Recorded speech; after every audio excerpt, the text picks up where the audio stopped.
Aroma T വിയുടെ എല്ലാ മാന്യ ശ്രോതാക്കൾക്കും വേഗം വരുന്ന കർത്താവായ യേശു ക്രിസ്തുവിന്റെ ധന്യതിരുനാമത്തിൽ വന്ദനത്തെയും സ്വാഗതത്തെയും അറിയിക്കുന്നു. വീണ്ടും പ്രേക്ഷകരോടൊപ്പം അനുഗ്രഹിക്കപ്പെട്ട ജീവിതാനുഭവം, ദൈവം നടത്തിയ അത്ഭുതകരമായ വഴികളെയും കുറിച്ച് പങ്കുവെക്കേണ്ടതിന് എല്ലാ പ്രേക്ഷകർക്കും വേഗം വരുന്ന കർത്താവായ യേശു ക്രിസ്തു നാമത്തിൽ വന്ദനത്തെയും സ്വാഗതത്തെയും അറിയിക്കുന്നു. ഇന്ന് നമ്മൾ ക്ഷണം സ്വീകരിച്ച നമ്മോടൊപ്പം അനുഗ്രഹിക്കപ്പെട്ട ജീവിതാനുഭവം, ദൈവം നടത്തിയ അത്ഭുതകരമായ വഴികളെയും കുറിച്ച് പങ്കുവയ്ക്കേണ്ടതിന് ജോയിൻ ചെയ്തിരിക്കുന്ന കർത്താവിൻ്റെ വിലപ്പെട്ട ദാസൻ പാസ്റ്റർ ജെയ്മോൻ മാത്യു ആണ്.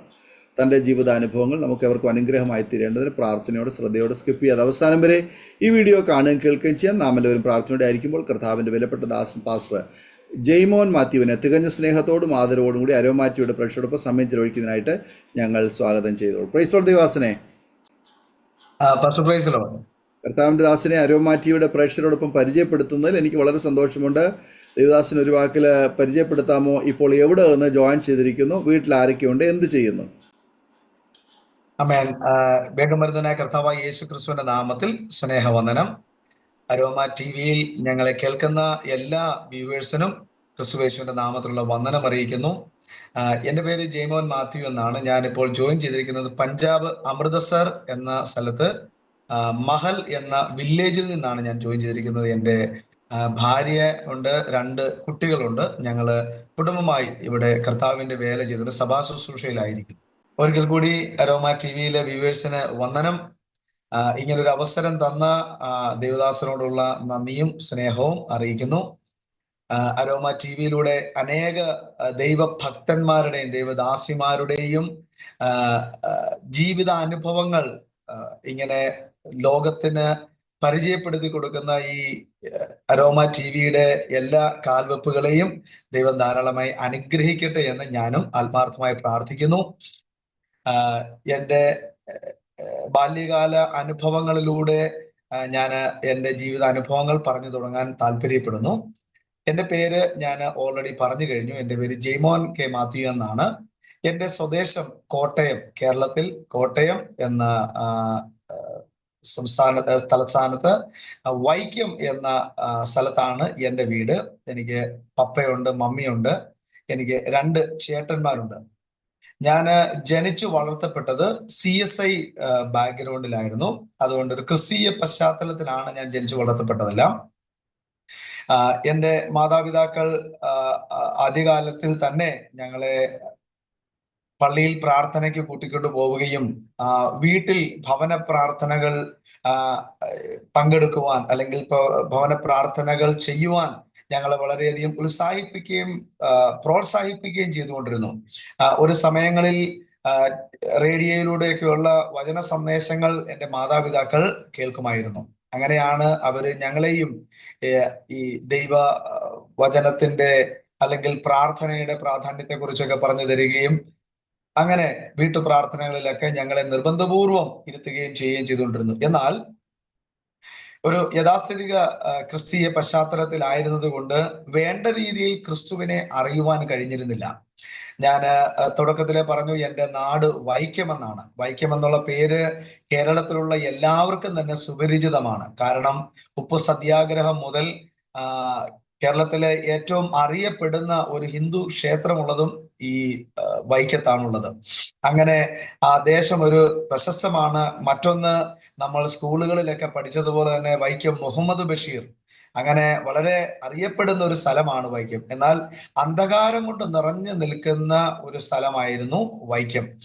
അതുകൊണ്ട് ഞങ്ങൾ കൂടുതൽ സമയവും ഒരു ദൈവീക പശ്ചാത്തലത്തിൽ അല്ലെങ്കിൽ ഒരു ക്രിസ്തീയ പശ്ചാത്തലത്തിൽ ജനിച്ചു വളർന്നു എങ്കിലും ദൈവവചനം ആഗ്രഹിക്കുന്ന നിലവാരത്തിൽ ക്രിസ്തുവിനെ അറിയുവാനോ ക്രിസ്തീയ പാരമ്പര്യത്തെ പിന്തുടരാനോ ഞങ്ങൾക്ക് കഴിഞ്ഞിരുന്നില്ല. കാരണം അന്ധകാര ശക്തികളുടെ മേഖലയായതുകൊണ്ട് ഞങ്ങളും കൂടുതലായി ആ രീതികളിലൊക്കെയായിരുന്നു ചിന്തിക്കുകയും പ്രവർത്തിക്കുകയും ചെയ്തുകൊണ്ടിരുന്നത്.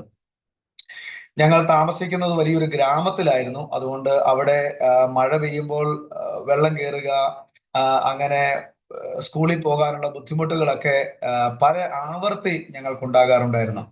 കേരളത്തിൽ സാധാരണ ജൂൺ മാസം മുതൽ വർഷകാലം ആരംഭിക്കുമ്പോൾ ഞങ്ങൾക്കെല്ലാം വലിയൊരു പേടിയാണ്. കാരണം രാത്രിയിൽ കിടന്നുറങ്ങി നേരം വെളുക്കുമ്പോൾ ഒരു പക്ഷെങ്കിൽ വീടിന്റെ അകത്ത് വെള്ളം നിറഞ്ഞിരിക്കും. അങ്ങനെ ഈ മഴക്കാലമായി കഴിഞ്ഞാൽ എപ്പോഴും പട്ടിണിയും പരിവട്ടവുമായിരുന്നു എൻ്റെ ബാല്യകാലത്ത് ഉണ്ടായിരുന്നത്. ഞങ്ങൾ 3 ആൺകുട്ടികൾ, പപ്പയും അമ്മയും, ഞങ്ങള് ഒരുമിച്ചൊരു കുടുംബത്തിൽ താമസിച്ചുകൊണ്ടിരുന്നു. അങ്ങനെ പപ്പ ജോലി ചെയ്തുകൊണ്ടിരുന്നത് ചെറിയ കോൺട്രാക്ട് വർക്കുകളൊക്കെ, നാട്ടിലെ കൃഷി സ്ഥലത്ത് ഈ മോട്ടറും പമ്പും ഒക്കെ വെച്ച് വെള്ളം പറ്റിക്കുന്ന അങ്ങനെ കണ്ടത്തിലെ പരിപാടികളൊക്കെ ആയിരുന്നു ചെയ്തുകൊണ്ടിരുന്നത്. അത് കൃഷിയുള്ള സമയത്ത് മാത്രമേ ആ ജോലിയുള്ളൂ. അല്ലാത്ത സമയത്ത് വലിയ സാമ്പത്തിക പരാധീനതകളിലൂടെ ഞങ്ങൾ കടന്നുപോയി.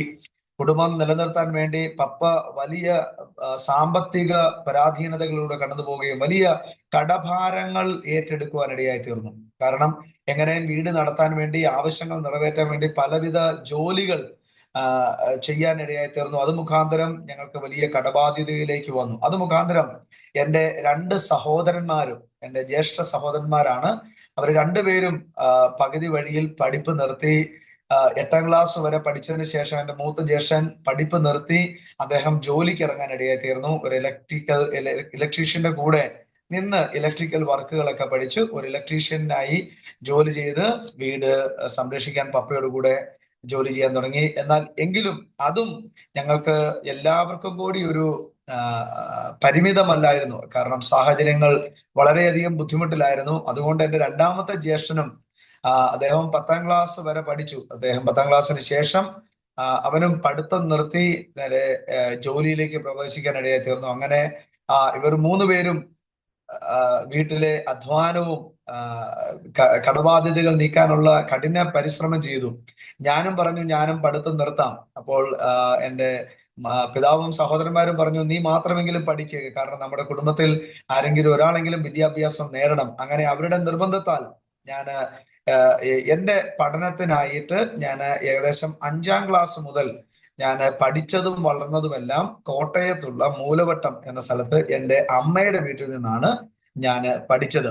എൻ്റെ അമ്മാവന്മാരുണ്ട്, മാമന്മാരുണ്ട്, അവരാണ് എന്നെ തുടർന്നുള്ള പഠന കാര്യങ്ങളെല്ലാം എന്നെ സഹായിച്ചു കൊണ്ടിരുന്നത്. അങ്ങനെ ഏകദേശം 5ാം ക്ലാസ് മുതൽ ഞാൻ ജീവിച്ചത് മുഴുവനും കോട്ടയത്തായിരുന്നു. 10ാം ക്ലാസ് വരെ 1999 ഞാൻ 10ാം ക്ലാസ് എഴുതുന്നത്. 10ാം ക്ലാസ് പഠനത്തിന് ശേഷം +2 പഠിക്കാനാണ് ഞാൻ തിരിച്ച് വൈക്കത്തേക്ക് വരുന്നത്. അവിടെ വരുമ്പോൾ സാഹചര്യം ഇതേപോലെ തന്നെ കലുഷിതമായിരുന്നു. സാമ്പത്തിക ബുദ്ധിമുട്ടുകൾ അധികമായി കൂടിക്കൊണ്ടിരുന്നു. കടബാധ്യതകൾ വളരെ അധികമായി.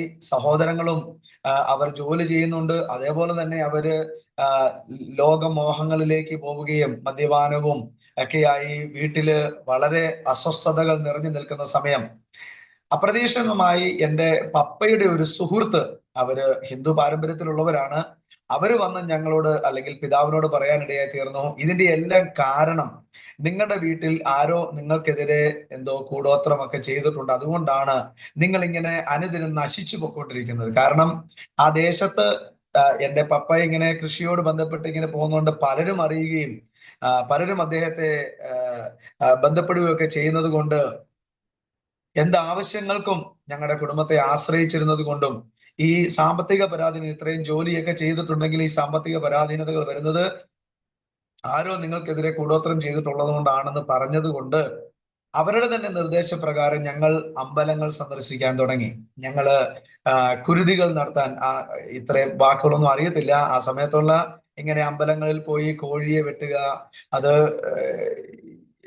ഓർത്തെടുക്കുകയാണെങ്കിൽ ഏകദേശം രാത്രി 12 മണി, 10 മണി, 11 മണി വരെ വീട്ടിലിരുന്നിട്ട് 11 മണി രാത്രിക്ക് ഞങ്ങള് രാത്രിയിൽ അവരുടെ വീട്ടിൽ പോവുകയും അവിടെ അവര് രാത്രിയിൽ ഒരു വലിയൊരു പറമ്പിന്റെ നടുക്ക് വലിയ രൂപങ്ങളൊക്കെ വെച്ച് വലിയ പൂജയൊക്കെ ചെയ്ത് അവിടെ കോഴിയെ കൊണ്ടുവന്ന് വെട്ടി അതിന്റെ ബ്ലഡ് എല്ലാം വെച്ചിട്ട് അങ്ങനെ വലിയ പൂജകളൊക്കെ ചെയ്തുകൊണ്ടിരിക്കുകയായിരുന്നു. അങ്ങനെ ഏകദേശം 1-2 പ്രാവശ്യം ഞങ്ങൾ അത് ചെയ്തു. അത് ചെയ്തതിനു ശേഷം ഞങ്ങൾക്കൊരു വ്യത്യാസവുമില്ല. പിന്നീട് കുറച്ചു പേര് പറഞ്ഞു, പിറവത്തുള്ള ഒരു പള്ളിയുണ്ട്, അവിടെ പോയി നേർച്ച നേർന്നു കഴിഞ്ഞാൽ നിങ്ങൾക്ക് ഒരു വിടുതൽ സംഭവിക്കാൻ സാധ്യതയുണ്ട്.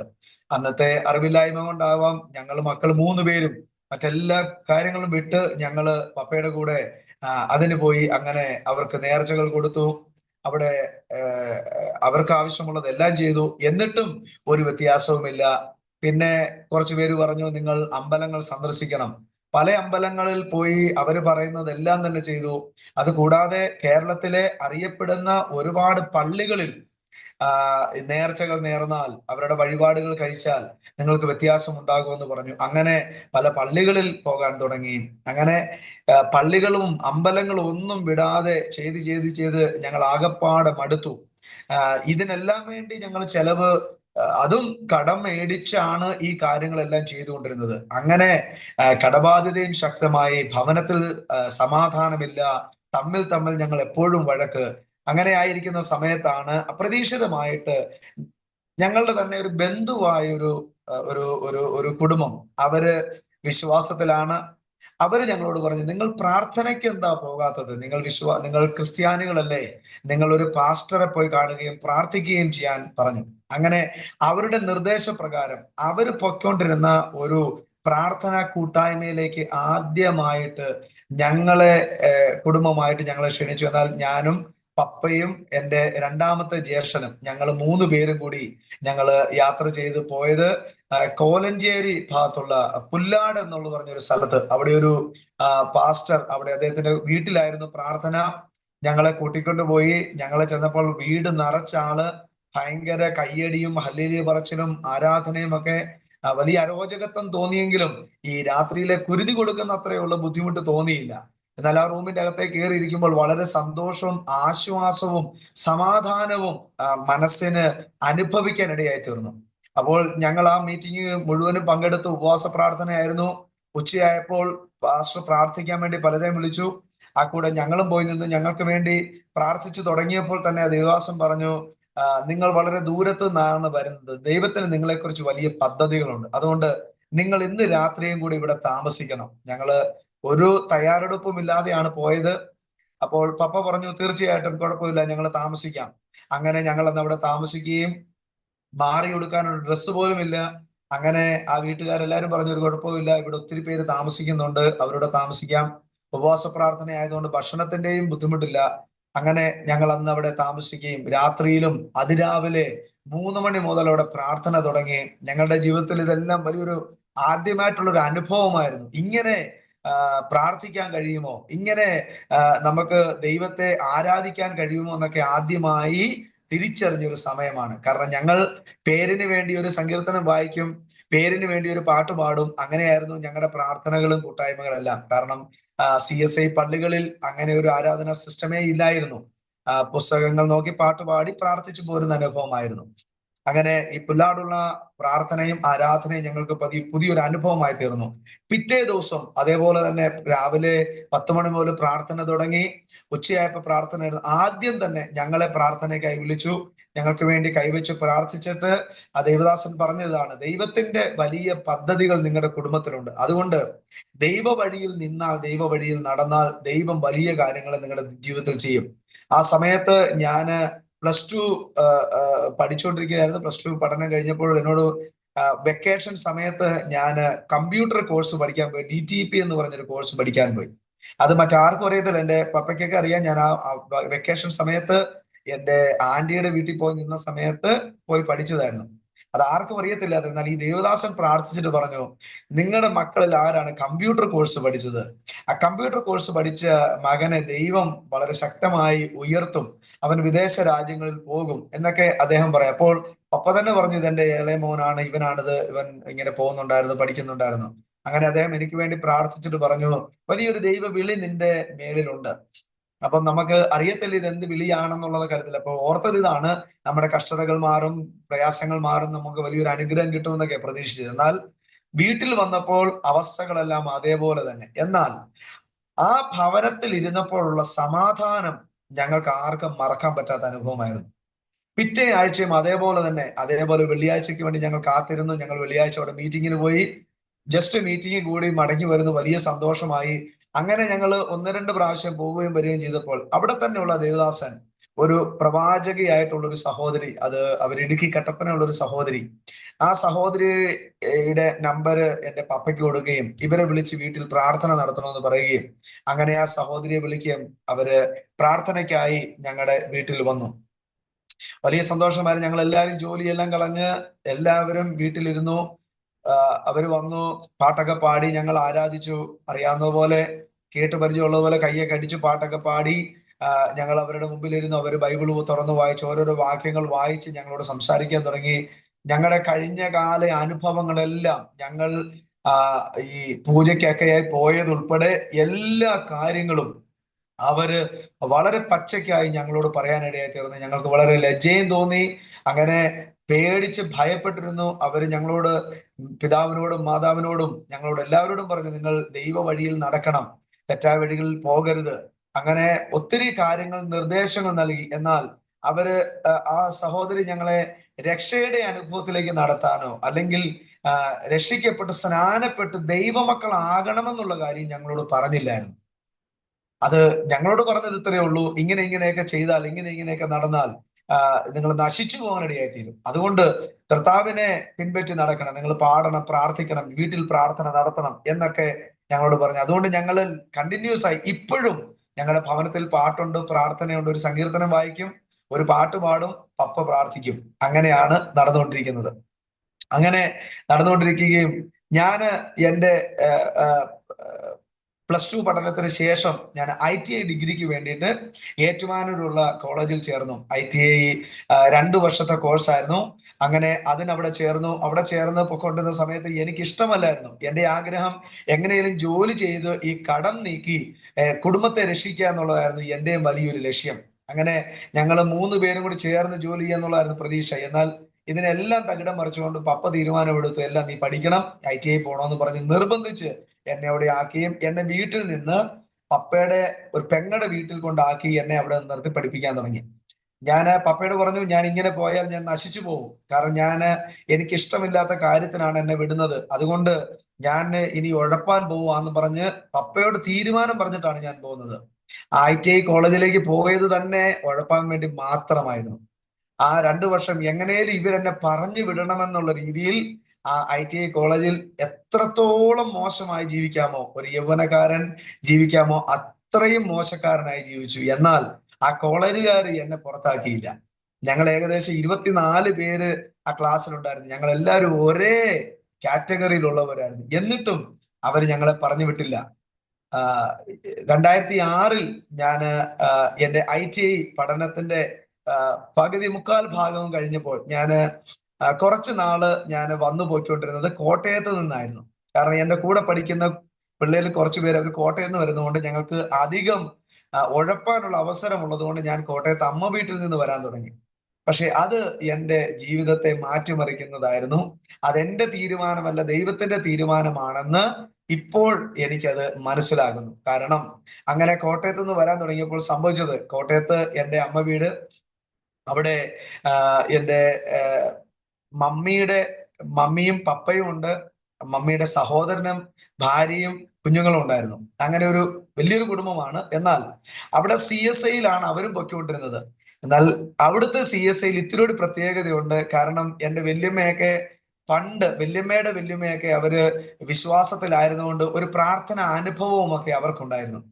അങ്ങനെ അവിടെ ആയിരിക്കുകയും ഒരു ദിവസം തങ്കച്ചൻ ഗോപാലൻ എന്ന് പറഞ്ഞൊരു ദേവദാസൻ, അദ്ദേഹം തോപ്രാംകുടി ഭാഗത്തുള്ള ഒരു ദേവദാസനാണ്. അദ്ദേഹം ചെയ്യുന്നത് കവലകളിൽ പ്രസംഗം നടത്തുക, പരസ്യയോഗം നടത്തുക, അതോടൊപ്പം തന്നെ ഏതെങ്കിലും ഒരു പറമ്പ് കാലിയായിട്ടുണ്ടെങ്കിൽ ആ പറമ്പ് ക്ലീൻ ചെയ്തിട്ട് അവിടെ കൺവെൻഷൻ നടത്തുക. അങ്ങനെ കോട്ടയം ഏരിയയിൽ, മൂലവട്ടം ഏരിയയിൽ പല സ്ഥലങ്ങളിൽ കൺവെൻഷൻ നടത്തി. പരസ്യയോഗത്തിനായി ഞങ്ങളുടെ വീടിന്റെ സൈഡിൽ കൂടി വന്നപ്പോൾ ഞങ്ങളുടെ വീടിന്റെ ഒരു അല്പം പറമ്പ് വെറുതെ കിടക്കുന്നത് കണ്ടിട്ട് അദ്ദേഹം വന്ന് ചോദിച്ചു, ഞങ്ങൾക്ക് ഈ സ്ഥലം തരുമോ, ഞങ്ങൾ കൺവെൻഷൻ നടത്താനാണ്. എൻ്റെ മാമൻ ആ സമയത്ത് കൊല്ലാട് കോട്ടയം CSI ചർച്ചിന്റെ സെക്രട്ടറിയായി, കമ്മിറ്റി മെമ്പർ ആയിട്ടിരിക്കുന്ന സമയത്തായിരുന്നു ഇങ്ങനെ വന്ന് ചോദിക്കുന്നത്. അപ്പോ എങ്കിലും പ്രാർത്ഥനയ്ക്കാണെന്നുള്ളത് കൊണ്ട് ഞങ്ങൾ സമ്മതിച്ചു, തീർച്ചയായിട്ടും ചെയ്യാം. അപ്പൊ എന്റെ ഉദ്ദേശം ഇതായിരുന്നു, ഈ പാസ്റ്റർമാരെ കളിയാക്കുക. കാരണം ഇവർ ഈ ഹല്ലേലൂയ പറഞ്ഞുകൊണ്ട് എന്തിനാണ് ഇങ്ങനെ നടക്കുന്നത്? കാരണം ആ CSIയുടെ ആ ഒരു ആത്മാവുള്ളത് കൊണ്ട് ഇവരെ കളിയാക്കുക, ഇവരെ നാണിപ്പിക്കുക, അല്ലെങ്കിൽ ഇവര് സ്പീക്കറൊക്കെ വെച്ച് പാട്ട് പാടുമ്പോൾ അവിടെ വന്ന് എന്തെങ്കിലുമൊക്കെ ചെയ്ത് ഇവരെ ഓടിക്കുക എന്നുള്ള ഉദ്ദേശമായിരുന്നു എനിക്കുണ്ടായിരുന്നത്. അങ്ങനെ അവര് ഗ്രൗണ്ട് എല്ലാം, ആ പാസ്റ്ററുടെ മക്കളും വന്നിട്ടാണ് ആ ഗ്രൗണ്ട് മുഴുവൻ ക്ലീൻ ചെയ്ത് പായിട്ടു. അദ്ദേഹം തന്നെ സ്പീക്കറും ലൈറ്റും ഒക്കെ സെറ്റ് ചെയ്ത്. അപ്പൊ ഞങ്ങൾ ഓർത്ത് ഇദ്ദേഹം എന്ത് ഭ്രാന്തനാണ്, ഇദ്ദേഹത്തിന് വേറെ പണിയൊന്നും ഇല്ലാത്തതുകൊണ്ടായിരിക്കും ഇങ്ങനെയൊക്കെ ചെയ്യുന്നതെന്നൊക്കെയാണ് അന്ന് വിചാരിച്ചുകൊണ്ടിരുന്നത്. എങ്കിലും അവരതെല്ലാം ക്ലീൻ ചെയ്ത് നല്ലൊരു ഗ്രൗണ്ട് ആക്കി, സ്റ്റേജ് എല്ലാം ഇട്ടു, കസേര എല്ലാം നിരത്തി. അപ്പൊ ഞങ്ങള് വൈകുന്നേരം ഞാൻ കളിയൊക്കെ കഴിഞ്ഞ് തിരിച്ചു വന്നു. കുളിക്കാൻ ബാത്റൂമിൽ കയറിയ സമയത്താണ് വളരെ മനോഹരമായ പാട്ട്. ക്രിസ്തീയ പാട്ടുകൾ കേട്ടിട്ടുണ്ടെങ്കിലും ഇത്രയും ഹൃദയത്തെ സ്പർശിച്ച പാട്ട് ഞാൻ ആദ്യമായിട്ടാണ് കേൾക്കുന്നത്. ആ ശബ്ദവും നല്ല സുപരിചിതമായ ഒരു ശബ്ദം. കാരണം കോട്ടയംകാർക്കറിയാം, നാടൻ പന്തുകളി കോട്ടയത്ത് വളരെ പ്രസിദ്ധമാണ്. അങ്ങനെ അന്ന് എൻ്റെ കൂടെ പന്ത് കളിച്ചുകൊണ്ടിരുന്ന ഒരു ചേട്ടന്റെ ശബ്ദമായിരുന്നത്. ആ ശബ്ദം ഞാൻ അല്പസമയം മുമ്പ് വരെ കേട്ടു. അപ്പൊ ആ ശബ്ദം ഇപ്പോഴും കേൾക്കുന്നു. അപ്പൊ ഞാൻ നോക്കിയപ്പോൾ, ജനൽ വഴി നോക്കിയപ്പോൾ കണ്ടു, ഇത് ആ സഹോദരനാണ് പാടുന്നത്. പാടിയ പാട്ട് യഹോവ ഇരേ ഇരയും, രണ്ടാമത്തെ പാട്ട് സർവശക്തനാണല്ലോ എന്റെ ദൈവമുള്ളത്. രണ്ട് പാട്ടും, ഈ രണ്ട് പാട്ടും എന്നെ ഹൃദയത്തിൽ സ്പർശിക്കുകയും, എന്നാൽ പെട്ടെന്ന് റെഡിയായി, എൻ്റെ മൈൻഡ് മാറി, ചിന്തകൾ മാറി, എത്രയും പെട്ടെന്ന് റെഡിയായി ആ ഗ്രൗണ്ടിൽ പോയിരുന്ന് പാട്ട് കേൾക്കാം. കാരണം നമ്മുടെ സ്വന്തം സ്ഥലം, അവിടെ ആരാ നമ്മളോട് ചോദിക്കാനുള്ളത്? അങ്ങനെ ഗ്രൗണ്ടിൽ കാലി ആരുമില്ല, അപ്പൊ ആരും കാണത്തില്ലെന്നുള്ള ചിന്തയിൽ ഞാൻ പാട്ട് കേൾക്കാൻ വേണ്ടി ആ ഗ്രൗണ്ടിൽ പോയത് മാത്രമേ എനിക്ക് ഓർമ്മയുള്ളൂ. ആ ഗ്രൗണ്ടിൽ പോയി കസേരയിൽ കുമ്പിട്ടിരുന്നു. അപ്പൊ ആരും കാണാതിരിക്കാനാണ് തല മറച്ച് ഇങ്ങനെ ഇരുന്ന് പാട്ട് കേട്ടുകൊണ്ടിരുന്നു.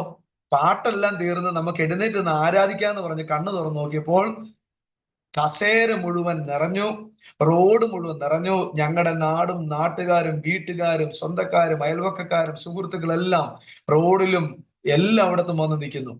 ഇവരെല്ലാരും കണ്ടപ്പോൾ എനിക്ക് പേടിയായി, നാണം തോന്നി. കാരണം ഇത്രയും നാളും പാസ്റ്റർമാരെ കളിയാക്കുകയും ഹല്ലേലൂയ പറഞ്ഞ് കളിയാക്കുകയും ചെയ്തുകൊണ്ടിരുന്ന ഞാൻ അവരുടെ ഇടയിൽ ഇരിക്കുന്നത് എന്നെ കണ്ടാൽ എത്ര ലജ്ജയാകുമെന്ന് ഓർത്ത് ഞാൻ ഇറങ്ങി പോരാതെ അവിടെ ഇരുന്നു. അവർ ഭയങ്കര ആരാധന, അന്യഭാഷയിലൊക്കെ അന്ന് കൈയടിച്ച് ആരാധിച്ചു.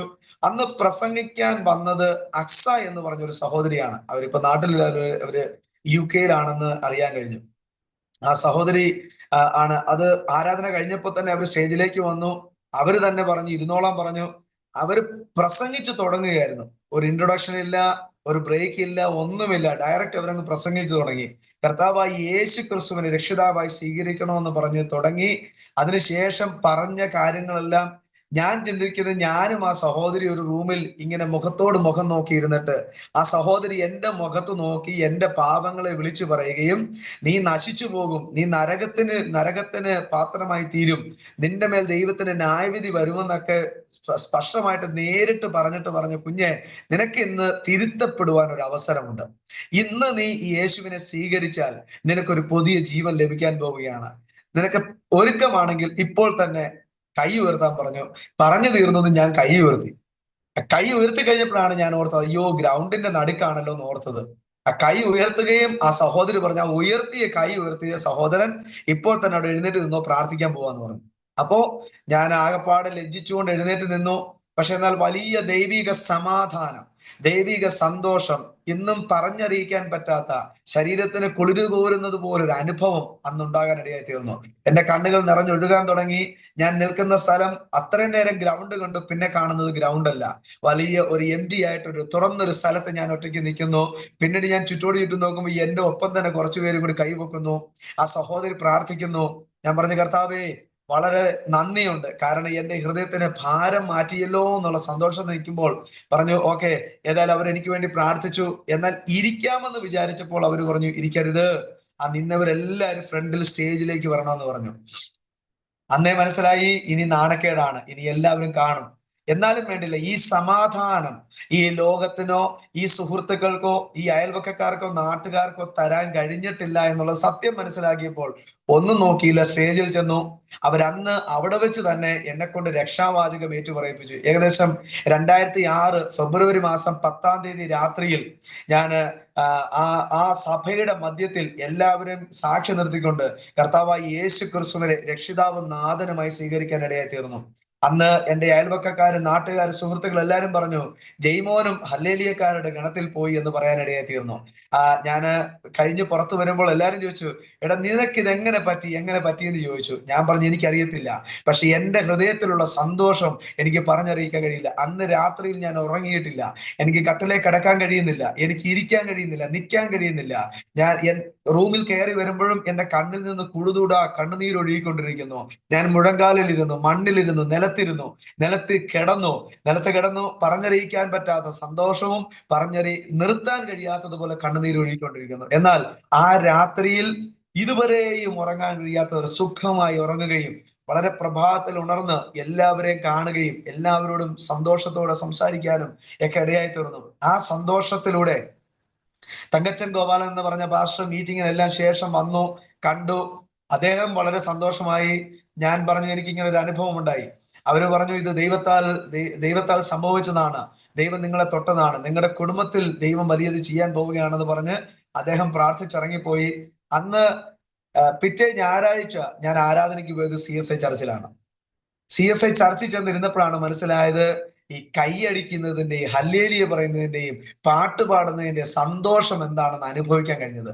അന്ന് ഞാൻ ആ പ്രസംഗത്തിന്റെ സമയത്ത് മുഴുവനും ഞാൻ കേട്ട പാട്ടുകളും അന്ന് ആ കൺവെൻഷൻ ഗ്രൗണ്ടിൽ ഞാൻ കേട്ട വാക്കുകളെല്ലാം ഉരുവിട്ടുകൊണ്ടിരുന്നു.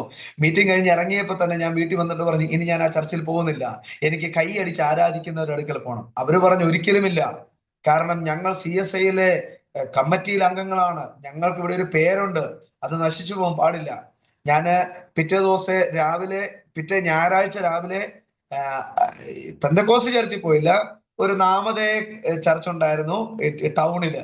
അങ്ങനെ അവിടെ പോകാൻ ഇടയായി തീർന്നു. അവിടെ ആകുമ്പോൾ ആരും അറിയത്തില്ല, അങ്ങനെ പോയി. എന്നാൽ അവിടെ ഇരുന്ന് ഞാൻ പ്രാർത്ഥിച്ച ഒരു പ്രാർത്ഥന, അത് എങ്ങനെ വന്നു എന്നറിയത്തില്ല.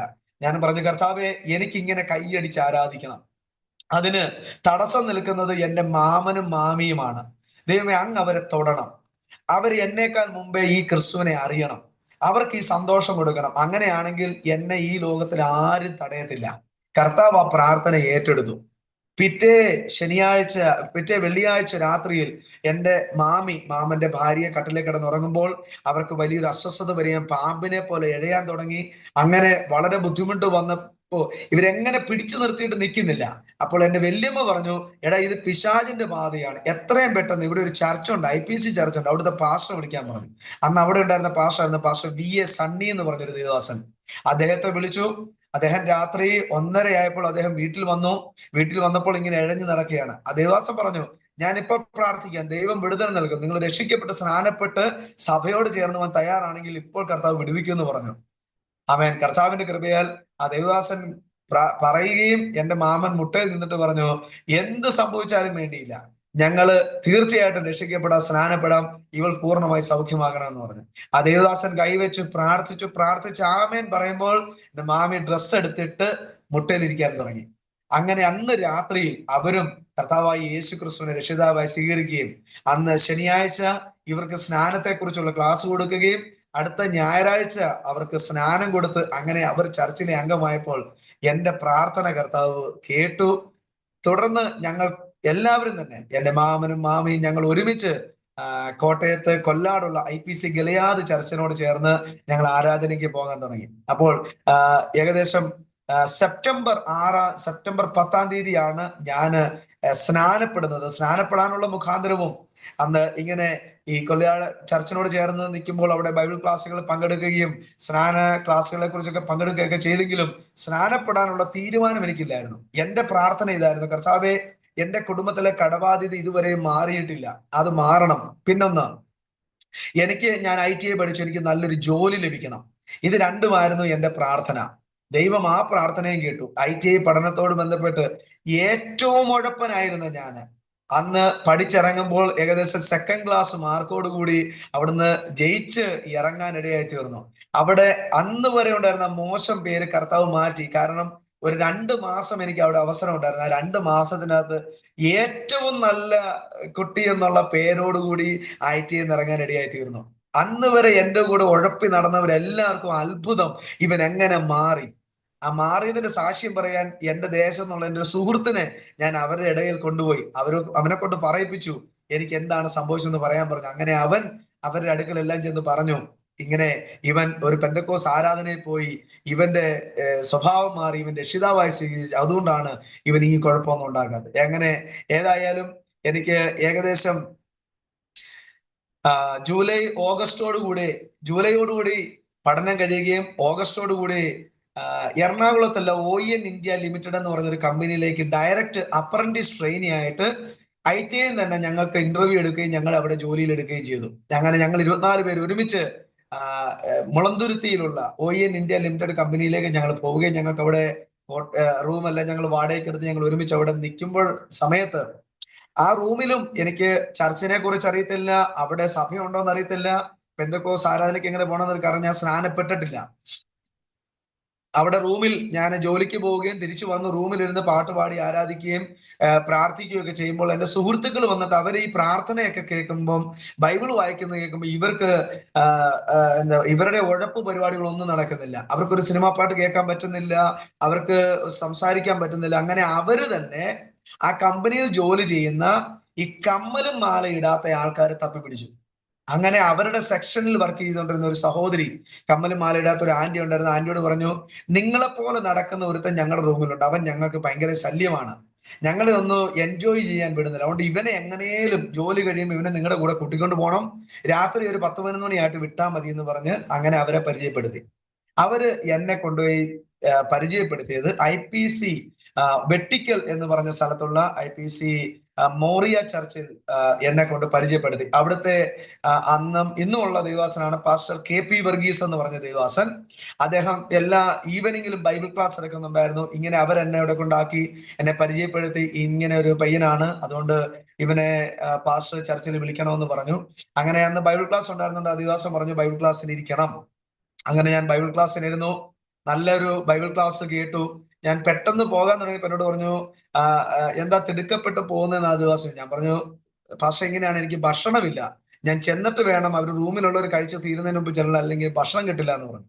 അപ്പൊ പാസ്റ്റർ പറഞ്ഞൊരു കുഴപ്പമില്ല മോനെ, ഞങ്ങൾ ഭക്ഷണം തരാം, ബൈബിൾ ക്ലാസ് തീർത്തിട്ട് പോയാൽ മതി. അങ്ങനെ ഭക്ഷണം കിട്ടും എന്നുള്ള ഒരു പ്രതീക്ഷയും വചനം കേൾക്കാന്നുള്ള ഒരു പ്രതീക്ഷയും കൊണ്ട് എല്ലാ ദിവസവും ബൈബിൾ ക്ലാസ്സിന് പോകാൻ തുടങ്ങി. അങ്ങനെ ബൈബിൾ ക്ലാസ്സിന് പോകുമ്പോഴാണ് അവിടെ മിഷണറി ട്രെയിനിങ് ആയിരുന്നു നടന്നുകൊണ്ടിരുന്നത്. ഈവനിങ് ബൈബിൾ ക്ലാസ് ആണ്. എന്നാൽ അതിലൂടെയാണ് ദൈവവേലയുടെ കാഴ്ചപ്പാടിനെ കുറിച്ച് എനിക്ക് നല്ലൊരു വെളിച്ചം ലഭിക്കാൻ ഇടയായി തീരുന്നത്. കാരണം കർത്താവിന്റെ വേല പോലെ അനുഗ്രഹിക്കപ്പെട്ട ഒരു വേല, അനുഗ്രഹിക്കപ്പെട്ട ഒരു ജോലി വേറൊന്നും ഇല്ലെന്ന് അന്ന് ആ ബൈബിൾ ക്ലാസ്സിലൂടെ എനിക്ക് അറിയാൻ കഴിഞ്ഞു. എങ്കിലും ഞാൻ തീരുമാനമെടുത്തില്ല, കാരണം കടബാധ്യത ഒരു സ്ഥലത്തുണ്ട്, എന്റെ ജോലി ഒരു സ്ഥലത്ത്, ഇതെല്ലാം വിട്ടിട്ട് എങ്ങനെ സുവിശേഷ വേല ചെയ്യുന്നുള്ളൊരു ചിന്ത എന്നെ ആകുലപ്പെടുത്തി. ആ ദിവസങ്ങളിൽ ചർച്ചിൽ അവര് 3 ദിവസത്തെ ഉപവാസ പ്രാർത്ഥന പറഞ്ഞു. എന്നോടും പറഞ്ഞു ഉപവാസ പ്രാർത്ഥനയാണ്, രാത്രിയും ഉണ്ട്, അപ്പം ഡ്യൂട്ടി കഴിഞ്ഞതിന് ശേഷം ഇവിടെ പ്രാർത്ഥനയ്ക്ക് വരണമെന്ന് പറഞ്ഞു. അങ്ങനെ ഞാനും പോയി. അപ്പോൾ ഒരു ദിവസം ഞാനും ഉപവസിച്ചു. വെള്ളിയാഴ്ച ഡ്യൂട്ടിക്ക് പോയി, ശനിയാഴ്ച ഞാൻ ലീവ് എടുത്തു. ശനിയാഴ്ച ഞാൻ ഉപവാസത്തോടെ ഇരുന്നപ്പോൾ എന്റെ പ്രാർത്ഥന ഇതായിരുന്നു, എന്റെ വീട്ടിലെ കടബാധ്യതകൾ മാറണം.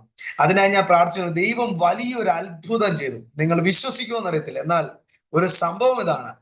കേരളത്തിൽ ഒരുപക്ഷെ അറിയാം, സന്തോഷ് മാധവൻ എന്ന് പറഞ്ഞൊരു സന്യാസി ഉണ്ടായിരുന്നു.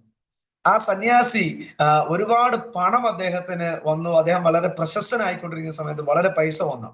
ആ പൈസ വന്നപ്പോൾ ഇദ്ദേഹം തീരുമാനിച്ചു കുറച്ച് സ്ഥലം മേടിച്ചിടാം. അത് റിമോട്ട് പ്ലേസുകളിൽ മേടിച്ചിട്ട് കഴിഞ്ഞാൽ ആരും ശ്രദ്ധിക്കത്തില്ല. അങ്ങനെ സ്ഥലം മേടിക്കാൻ വന്നത് എന്റെ വീട്ടിൽ എന്റെ പപ്പയുടെ അടുക്കലാണ് വന്നത്. അത് വന്നത് ഒരു സഫാരി കാറിൽ, ഒരു കറുത്ത കാറിൽ, രാത്രി 11 മണി 12 മണി ആയപ്പോഴും അദ്ദേഹം വന്നു. എന്റെ പപ്പയുടെ അടുക്കൽ വരാൻ കാരണം, പപ്പ കൃഷിയുടെ പണിക്ക് എല്ലാ സ്ഥലങ്ങളിലും പോകുന്നതുകൊണ്ട് പപ്പയ്ക്ക് ആ ഏരിയ എല്ലാം അറിയാവുന്ന ആരൊക്കെയോ പറഞ്ഞറിഞ്ഞിട്ടാണ് പപ്പയുടെ അടുക്കൽ വന്നത്. പപ്പയുടെ അടുക്കൽ വന്നിട്ട് പറഞ്ഞു, ഞങ്ങൾക്ക് ഏകദേശം 40 ഏക്കർ സ്ഥലം വേണം, അതിന് എന്ത് കമ്മീഷൻ വേണമെങ്കിലും നിങ്ങൾക്കിടാം, പക്ഷെ ഞങ്ങൾക്ക് ഒരാഴ്ചക്കുള്ളിൽ അതിന്റെ രജിസ്ട്രി എല്ലാം നടക്കണം.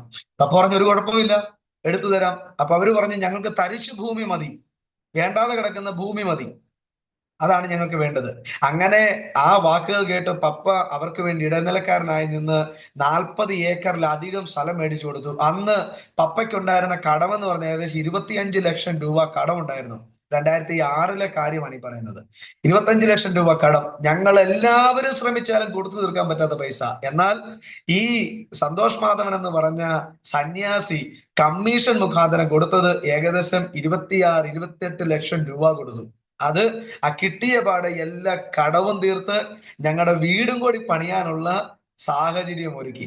അത് ഞാൻ വിശ്വസിക്കുന്ന ഒരു പക്ഷേങ്കിൽ ദൈവത്താൽ സംഭവിച്ചതായിരിക്കാം. അതുകൊണ്ട് ഞങ്ങൾക്ക് കൊടുത്തു തീർക്കാൻ പറ്റാത്ത കടം തീർന്നു. കടബാധ്യത തീർന്ന അന്ന്, അറിഞ്ഞ അന്ന് തന്നെ ഞാന് ദേവദാസോട് പറഞ്ഞു, ദേവദാസ, ഞാന് ഉപവസിച്ച് പ്രാർത്ഥിച്ചതിന്റെ മറുപടി കർത്താവ് തന്നു. അപ്പോ ശനിയാഴ്ച ഉപവാസ പ്രാർത്ഥന എത്തി. ഉപവാസ പ്രാർത്ഥന ഞാൻ പറഞ്ഞു, കർത്താവെ, നിന്റെ ഹിതമാണെങ്കിൽ എനിക്ക് ദൈവവചനം പഠിക്കണം, പാസ്റ്റർ ആകണ്ട, ദൈവവചനം പഠിക്കണം. ഈ ദൈവവചനത്തെ കുറിച്ച് എനിക്ക് അറിയണം. എന്നോട് ചോദിക്കുന്ന ഒരാളോട് പോലും ഞാൻ ലജ്ജിച്ച് നിൽക്കാൻ തീരരുത്. വചനം പഠിക്കാൻ വേണ്ടി എനിക്ക് അവസരം ഒരുക്കണമെന്ന് അന്ന് പ്രാർത്ഥിച്ചു. അന്നത്തെ ഉപവാസ പ്രാർത്ഥനയിൽ വന്നത് ആന്റണി എന്ന് പറഞ്ഞൊരു ദേവാസൻ. അന്നൊരു അദ്ദേഹം ഒരു നഴ്സായിരുന്നു. അദ്ദേഹം വന്നു, പ്രാർത്ഥിച്ച്, എല്ലാവരുടെയും തലയിൽ കൈവച്ചു പ്രാർത്ഥിച്ച്, എനിക്ക് വേണ്ടി പ്രാർത്ഥിച്ചു. ഞാൻ കരഞ്ഞു, കർത്താവെ, എല്ലാവരുടെ തലയിൽ കൈവച്ച് എന്തുകൊണ്ട് എന്റെ തലയിൽ മാത്രം കൈവച്ചില്ല എന്ന് പറഞ്ഞു തീരുകയും അദ്ദേഹം എന്റെ തലയിൽ കൈവച്ച് പ്രാർത്ഥിച്ചിട്ട് എന്നോട് ആലോചന പറഞ്ഞതാണ്. യൂദായുടെ ലേഖനം 1-ാമത്തെ അധ്യായം 23-ാമത്തെ വാക്യത്തിൽ ഒരു ശബ്ദം ഇങ്ങനെയുണ്ട്: ചിലരെ തീയിൽ നിന്ന് വലിച്ചെടുക്കുവാൻ ഞാൻ നിന്നെ ഉപയോഗിക്കാൻ പോവുകയാണെന്ന് പറഞ്ഞു. അതുകൊണ്ട് ദൈവവചനം പഠിക്കാൻ, ദൈവവേലയ്ക്ക് ഇറങ്ങാൻ മടിക്കേണ്ട. ദൈവം നിന്നെ ഇന്ന് പകൽ വിളിക്കുന്നു എന്ന് പറയുകയും അപ്പോൾ തന്നെ ഞാൻ ചാടി എഴുന്നേറ്റ് ദേവദാസനോട് പറഞ്ഞു, ദേവദാസ, ഞാൻ ബൈബിൾ കോളേജിൽ പോകാൻ, ദൈവവചനം പഠിക്കാൻ ഞാൻ ഒരുക്കമാണെന്ന് പറഞ്ഞു. അന്ന് തന്നെ പാസ്റ്ററിനെ കൊണ്ട് റിസൈൻ ലെറ്റർ എഴുതി മേടിക്കുകയും ഞാൻ ജോലി ചെയ്യുന്ന കമ്പനിയിൽ റിസൈൻ ലെറ്റർ കൊടുക്കുകയും ഞാൻ ദേവദാസനോട് പറഞ്ഞു, ഞാൻ വചനം പഠിക്കാൻ റെഡിയാണ്. വളരെ സന്തോഷത്തോടെ ഞാൻ തിരിച്ചെന്റെ വീട്ടിൽ ചെന്നു. ഞാൻ പറഞ്ഞു, പപ്പ, കടഭാരങ്ങളെല്ലാം തീർന്നു, നിങ്ങളുടെ ഉത്തരവാദിത്തങ്ങളെല്ലാം മാറി, ഇനി ഞാനും ഫ്രീ ആണ്, ഞങ്ങൾ എല്ലാവരും ഫ്രീ ആണ്. അപ്പൊ അവരവർക്ക് ജോലി ചെയ്ത് അവരവർക്ക് ജീവിക്കാമല്ലോ. അതുകൊണ്ട് ഞാൻ ദൈവവചനം പഠിക്കാൻ തീരുമാനമെടുത്തിരിക്കുന്നു. അത് എന്റെ പപ്പയെ ഒട്ടും സന്തോഷിപ്പിച്ചില്ല, മറിച്ച് ഭയങ്കര കോപാകുലനാക്കി. കാരണം നീ പെന്തക്കോസിൽ പോയത് ഞങ്ങൾക്ക് ഇഷ്ടപ്പെട്ടിട്ടില്ല. കാരണം ഞങ്ങൾ എല്ലാവരും CSI പോകുന്നവരാണ്. നീ പെന്തക്കോസിൽ പോയി, ഞങ്ങൾക്ക് ഭയങ്കര ലജ്ജ തോന്നുന്നു. ഇനി ഞങ്ങളും ഇതിലേക്കൊക്കെ വരേണ്ടി വരുമോ? അതുകൊണ്ട് ഇനി മേലാൽ ഈ പരിപാടിയായിട്ട് ഇറങ്ങരുത്. ഞാൻ പറഞ്ഞു, ഇല്ല, ഞാൻ വചനം പഠിക്കാൻ പോവുകയാണ്. പറഞ്ഞു, നീ ജോലി നഷ്ടപ്പെടുത്തി ഇങ്ങനെ ഒരു പരിപാടിക്ക് പോയാൽ ഞങ്ങളിൽ നിന്നോ ഞങ്ങളുടെ വീട്ടിൽ നിന്നോ 1 രൂപ പോലും നിനക്ക് തരത്തില്ല. അപ്പൊ ഞങ്ങളുടെ പാസ്റ്റർ വിളിച്ചിട്ട് പറഞ്ഞു, പാസ്റ്റർ, ഇങ്ങനെയാണ് പപ്പ പറയുന്നത്. അപ്പൊ എന്നോട് പറഞ്ഞു, ഒരു കുഴപ്പമില്ല, മോൻ പഠിക്കാൻ താല്പര്യമുണ്ടെങ്കിൽ മോന്റെ പഠന ഫീസ് എല്ലാം ഞങ്ങൾ എടുത്തോളാം. അങ്ങനെ ഞാൻ പപ്പയോട് പറഞ്ഞു, പപ്പ, എനിക്ക് പൈസ വേണ്ട, എനിക്ക് എന്റെ ആപ്ലിക്കേഷൻ ഫോമിൽ പേരൻസിന്റെ ഭാഗത്തൊരു ഒപ്പ് വേണം. അത് മറ്റാരെ കൊണ്ട് ഇടാൻ എന്റെ മനസ്സ് അനുവദിക്കത്തില്ല. അതുകൊണ്ട് പപ്പ എനിക്ക് ഒപ്പിട്ട് തരണം. അങ്ങനെ ഞാൻ തിരിച്ചുപോയി. പാസ്റ്റർ ചെന്ന് കണ്ടു. ഞങ്ങൾ ഒരുമിച്ച് പെനിയേൽ ബൈബിൾ സെമിനാരി, കീഴിലത്തുള്ള പെനിയേൽ ബൈബിൾ സെമിനാരിയിൽ പോവുകയും ആപ്ലിക്കേഷൻ ഫോം മേടിച്ച് തിരിച്ച് ഞാൻ പപ്പയുടെ അടുക്കൽ വന്ന് പപ്പ എനിക്ക് സൈൻ ചെയ്ത് തന്നു വിട്ടു. അതിനുശേഷം BTH, bachelor of theology, Peniel Bible സെമിനാരിയിൽ പഠിക്കാൻ ഇടയായി തീർന്നു. സെപ്റ്റംബർ 10, 2006 സെപ്റ്റംബർ 10 ഞാൻ കൊല്ലാട് ഗിലിയാദി ചർച്ചിൽ വെച്ച് സ്നാനമേറ്റു. അങ്ങനെ സ്നാനമേറ്റ് തിരിച്ച് ഞാൻ എറണാകുളത്ത് വരികയും വെട്ടിക്കൽ മുളന്തുരുത്തി ചർച്ചിനോട് ചേർന്ന് ഞാൻ എൻ്റെ സഭാ ശുശ്രൂഷകളും ആരാധനകളും എല്ലാം ഞാൻ അവിടെ തുറന്നുകൊണ്ടിരുന്നു. അങ്ങനെ 2007 ഏപ്രിൽ മാസത്തിൽ പെനിയേൽ ബൈബിൾ സെമിനാരിയിൽ പഠനത്തിനായിട്ട് ജോയിൻ ചെയ്തു.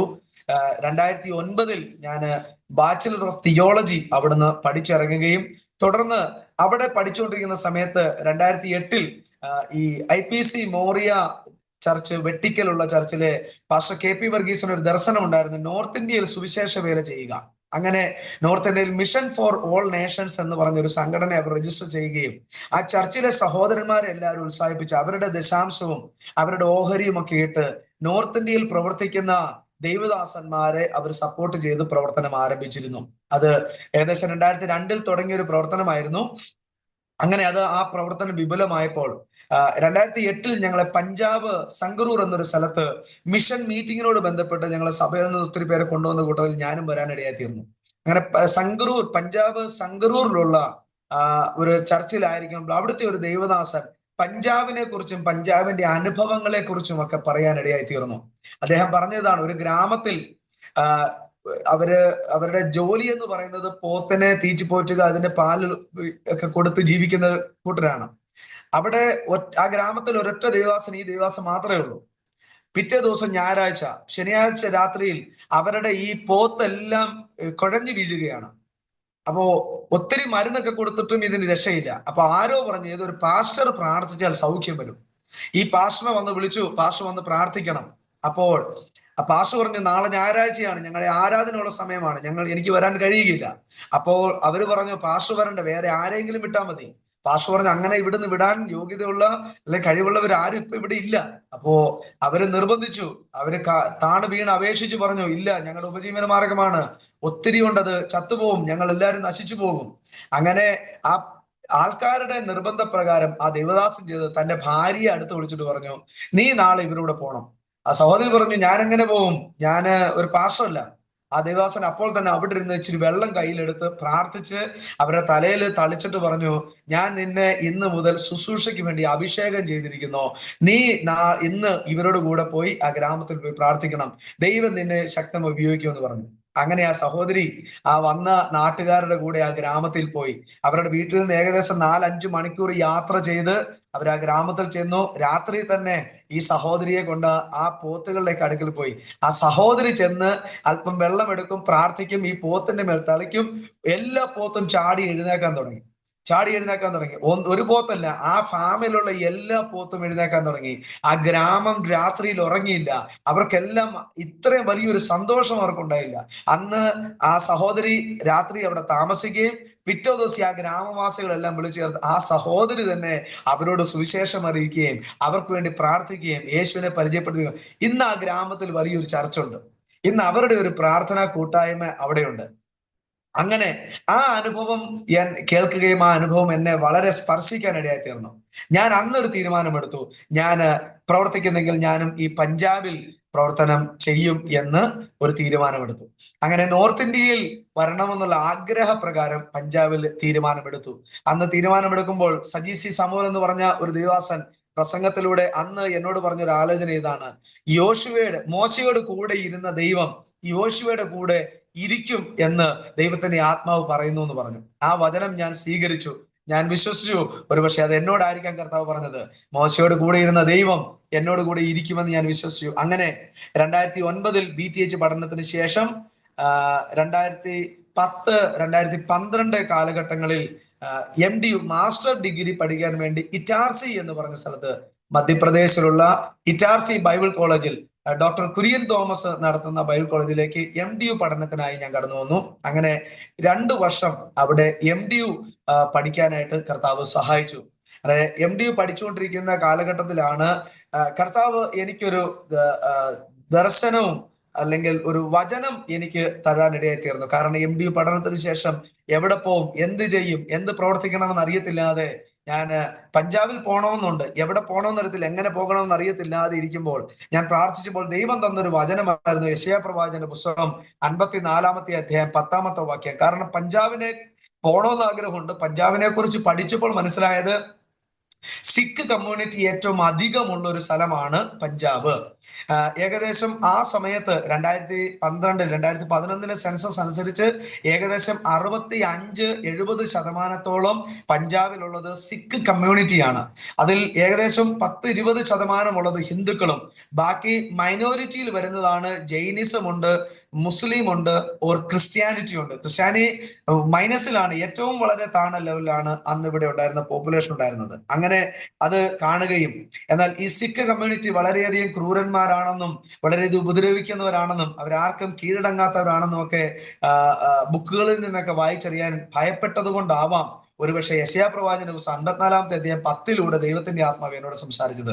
പർവ്വതങ്ങൾ മാറിപ്പോകും, കുന്നുകൾ നീങ്ങിപ്പോകും, എന്റെ ദയ നിന്നെ വിട്ടു മാറുകയില്ല എന്ന് സൈന്യങ്ങളുടെ ദൈവമായ യഹോവ നിന്നോട് അരുളി ചെയ്യുന്നു എന്നൊരു ദൈവ ശബ്ദം എന്റെ പ്രാർത്ഥന റൂമിൽ കേൾക്കാനിടയായി തീരുകയും അങ്ങനെ ഞാൻ തീരുമാനമെടുത്തു, ഞാൻ പഞ്ചാബിലേക്ക് തന്നെ പ്രവർത്തനത്തിനായി കടന്നു പോകും. അങ്ങനെ ഞാൻ നാട്ടിലുള്ള പാസ്റ്റർ KP വർഗീസിനെ വിളിച്ചു പറയുകയും പഞ്ചാബ് അമൃത്സറിൽ ഞങ്ങളുടെ നാട്ടിൽ നിന്നുള്ള ഒരു സഹോദരൻ ഇവിടെ ജോലി ചെയ്യുന്നുണ്ട്, അദ്ദേഹം എനിക്ക് വേണ്ടി താമസിക്കാനുള്ള സൗകര്യങ്ങളൊക്കെ ഒരുക്കി. 2012 ഞാൻ ഏപ്രിൽ മാസം 14-ാം തീയതി പഞ്ചാബ് അമൃത്സറിൽ സൺഡേ ആയിരുന്നു, അന്ന് ഇവിടെ കടന്നു വരികയും ഒരു കുടുംബത്തോട് ഈ സഹോദരൻ തന്നെ സുവിശേഷം അറിയിക്കുകയും ആ കുടുംബം രക്ഷയിലേക്ക് വരികയും അവരെ സ്നാനപ്പെടുത്തിക്കൊണ്ട് ഞങ്ങൾ ഏപ്രിൽ മാസം 14-ാം തീയതി ഇവിടുത്തെ ചർച്ച് ആരാധന ഞങ്ങൾ ആരംഭിക്കാനായിട്ട് ഇടയായി തീർന്നു. അങ്ങനെ 2012 ഞാൻ പഞ്ചാബിലേക്ക് കടന്നു വരുന്നത്. പഞ്ചാബിൽ വന്നു. പഞ്ചാബിന്റെ ഒരു ചെറിയൊരു ഹിസ്റ്ററി, ഒരു ഏകദേശം ഒരു ഭാഗം ഞാൻ പങ്കുവയ്ക്കാൻ താല്പര്യപ്പെടുന്നത്. പഞ്ചാബ്, ഞാൻ ഈ പറഞ്ഞതുപോലെ ഇന്ത്യയുടെ ഏകദേശം 60% ഇൻകം കൊടുത്തുകൊണ്ടിരുന്ന സ്റ്റേറ്റ് പഞ്ചാബ് ആയിരുന്നു. കാരണം ഇവിടെ തൊഴിലുൽപ്പന്നങ്ങളും മെഷീനറികളും ഗോതമ്പുമായിരുന്നു ഇവിടുത്തെ ഏറ്റവും വലിയ ഉൽപാദനമുള്ളത്. അത് ഇന്ത്യയുടെ തന്നെ സമ്പദ് വ്യവസ്ഥയെ ഒത്തിരി സ്വാധീനിച്ചിരുന്നു.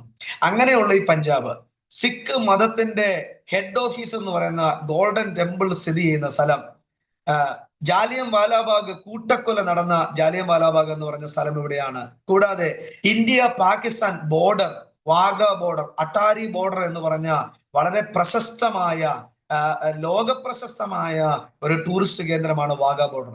അപ്പോൾ ഈ 3 സ്ഥലവും ഈ പഞ്ചാബിൽ പ്രശസ്തമായതുകൊണ്ട് ഏകദേശം 2012 1.5 ലക്ഷം പേര് ഒരു ദിവസം ഈ പഞ്ചാബിൽ വിസിറ്റേഴ്സ് ആയിട്ടുണ്ട്. ഇന്ന് ഏകദേശം 2-2.5 ലക്ഷം പേരാണ് ഒരു ദിവസം ഇവിടെ വിസിറ്റേഴ്സ് ആയിട്ട് കടന്നു വരുന്നത്. മറ്റൊരു കാര്യം, ഗോൾഡൻ ടെമ്പിൾ എന്ന് പറഞ്ഞ സുവർണക്ഷേത്രത്തിൽ 24 hours അവിടെ ഭക്ഷണമുണ്ട്. അവരുടെ മതമനുസരിച്ച് പറയുന്നത് എങ്ങനെയാണ്, പഞ്ചാബിൽ ഒരു വ്യക്തിയും പട്ടിണി കിടന്ന് മരിക്കാൻ പാടില്ല. അതാണ് അവർ ചിന്തിച്ചിരുന്നത്. അങ്ങനെ 24 മണിക്കൂറും അവിടെ ഫുഡുണ്ട്.